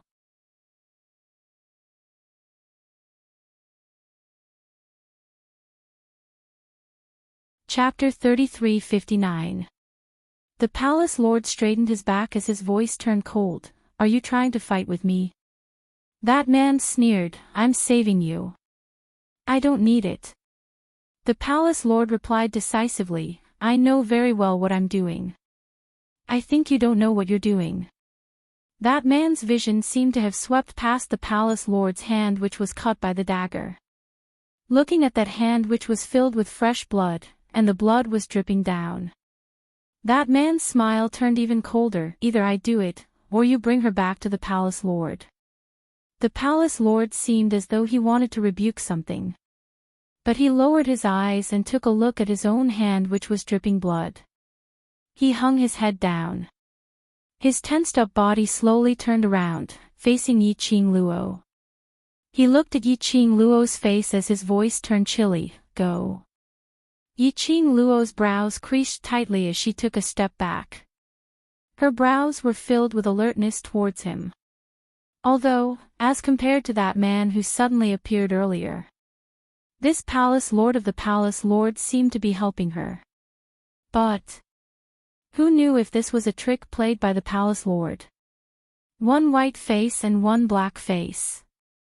Then he deceived her just like that, to willingly fall into the pit. Seeing the distrust in Yiqing Luo's eyes, the palace lord's mood sunk once again.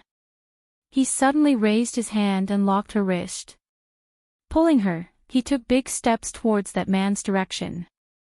Yiqing Luo's expression changed, let go. Before Dmo Xian returned, she couldn't possibly leave with him. The strength of his fingers increased, if you leave with me now, you'll suffer less. I won't leave with you.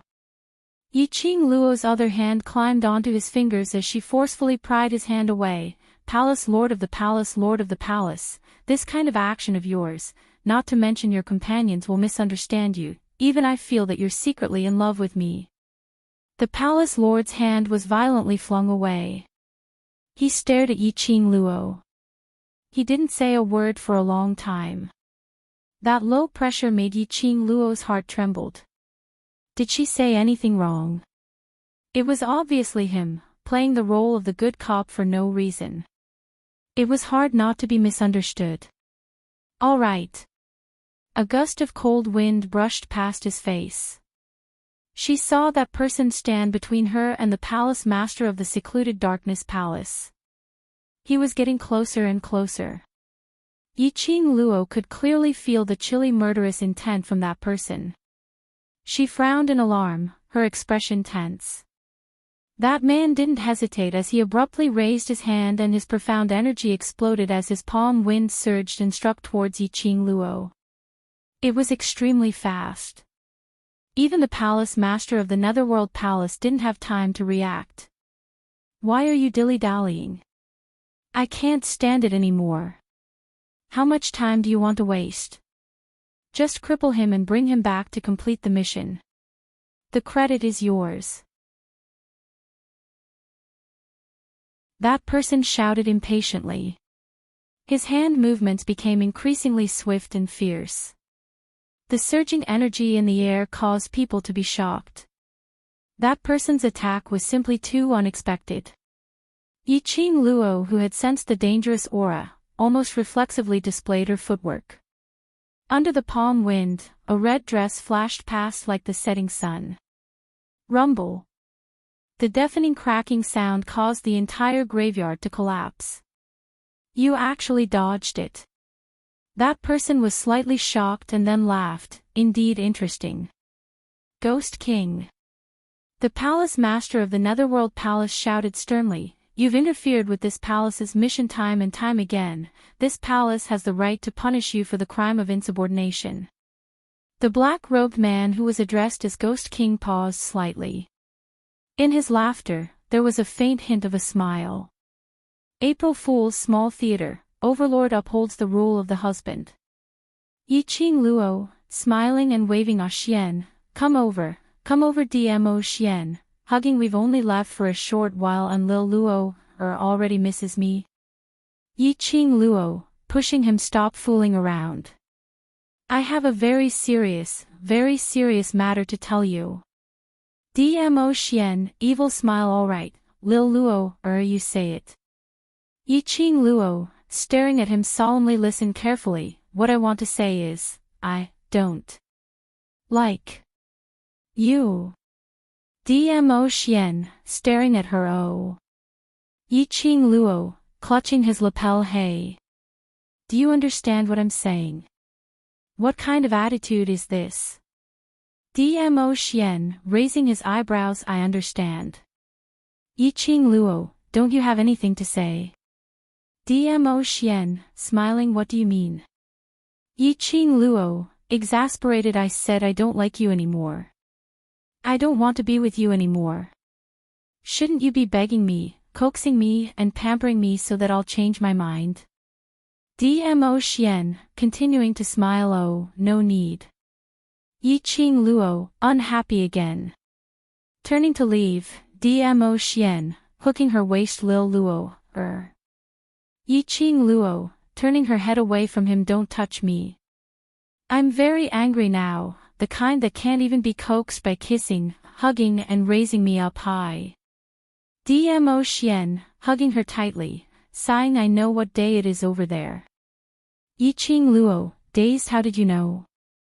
Dmo Xian, previously when I went to the 21st century, I wanted to understand you and specially inquired about the customs over there. Yiqing Luo, dazed. You're an ancient person. Is it really good not to follow my routine? Dmo Xian, April Fool's Day, everything said is ironic, so. Lil Luo, said she doesn't like me. Actually she likes me very much, right? Yiqing Luo, turning her head to leave. I didn't say anything, again. Goodbye. Dmo Xian, locking her waist tightly, lifting her chin Lil Luo, although. I know, you're saying ironic, but hearing Lil Luo's mouth, saying such hurtful words, my heart, still feels very uncomfortable. Yiqing Luo, looking at the man's approaching face, resisting to no avail you, what do you want to do?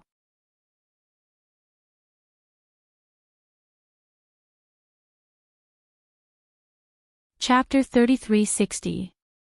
But Ghost King didn't respond to the palace lord. His figure flashed as he passed by the palace lord and pounced towards Yiqing Luo again. His entire body was filled with a murderous aura. The chilly aura enveloped Yiqing Luo. Yiqing Luo's pupils dilated. Her long eyelashes trembled uncontrollably. This chilly aura. It made her limbs numb and unable to move at all. Even if she wanted to avoid it, she was suppressed by his aura. This man. What level was the profound grade? He was so powerful. She was about to step into the legendary stage, a sage profound grade, but she couldn't even withstand his aura. Ghost King. The palace master of Netherworld Palace roared, his tone filled with rage. Since Palace Lord wants to punish, then punish.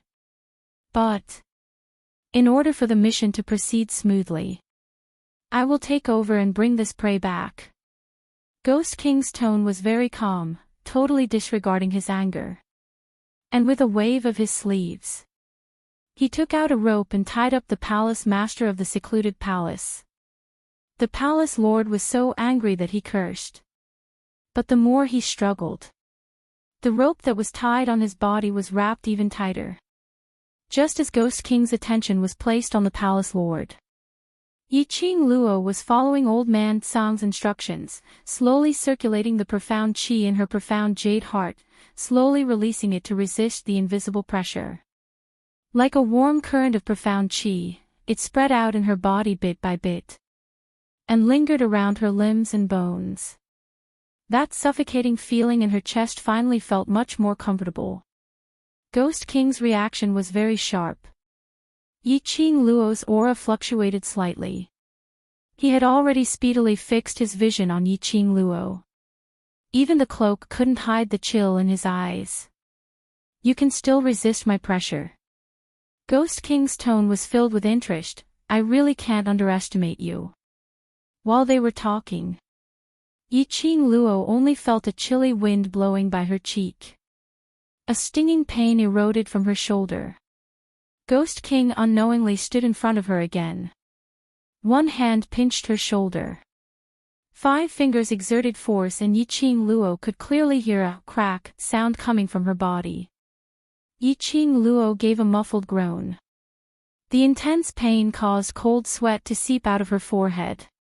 Her dislocated shoulder caused her to be unable to move her right hand. This restricted her from using the glowing flame fan with her right hand. Yiqing Luo's breathing congealed as she endured the intense pain on her shoulder. She lifted her left hand and flipped her palm to hit the arm that was lying across her shoulder. That palm strike was ruthless. The Ghost King's hand instinctively retreated. Yiqing Luo immediately retreated, avoiding the Ghost King's attack range. Shortly after, he quickly grabbed the glowing flame fan with his left hand. Profound qi gathered and with a flick of his fingers, the glowing flame fan was like a raging flame, blossoming with raging flames. Bang! There was an explosion in the air. The powerful and vast profound energy surged violently. The Ghost King was also pushed back 2 steps by that palm strike. He raised his hand and looked at the arm that had been hit. His entire body was filled with coldness. The black yin qi in the surroundings was constantly twisting and swirling. His figure looked hazy and blurry. This person called Ghost King was not easy to deal with. No, to put it more accurately, she couldn't deal with him at all. If it wasn't for Old Man Song's timely guidance on how to retract his profound energy and escape from that person's demonic claws, there was a possibility that her entire right hand would have been broken by the Ghost King. The disparity between their abilities was just too huge, if this carried on. You're tuning into the LoveLore Library YouTube channel. We're so grateful for your support, and don't forget to subscribe to join us on this incredible journey through captivating stories. Your generosity through donations truly makes a world of difference, as it's the primary source of revenue that allows me to expand and enhance this channel for you. Thank you from the bottom of my heart for being a part of this adventure.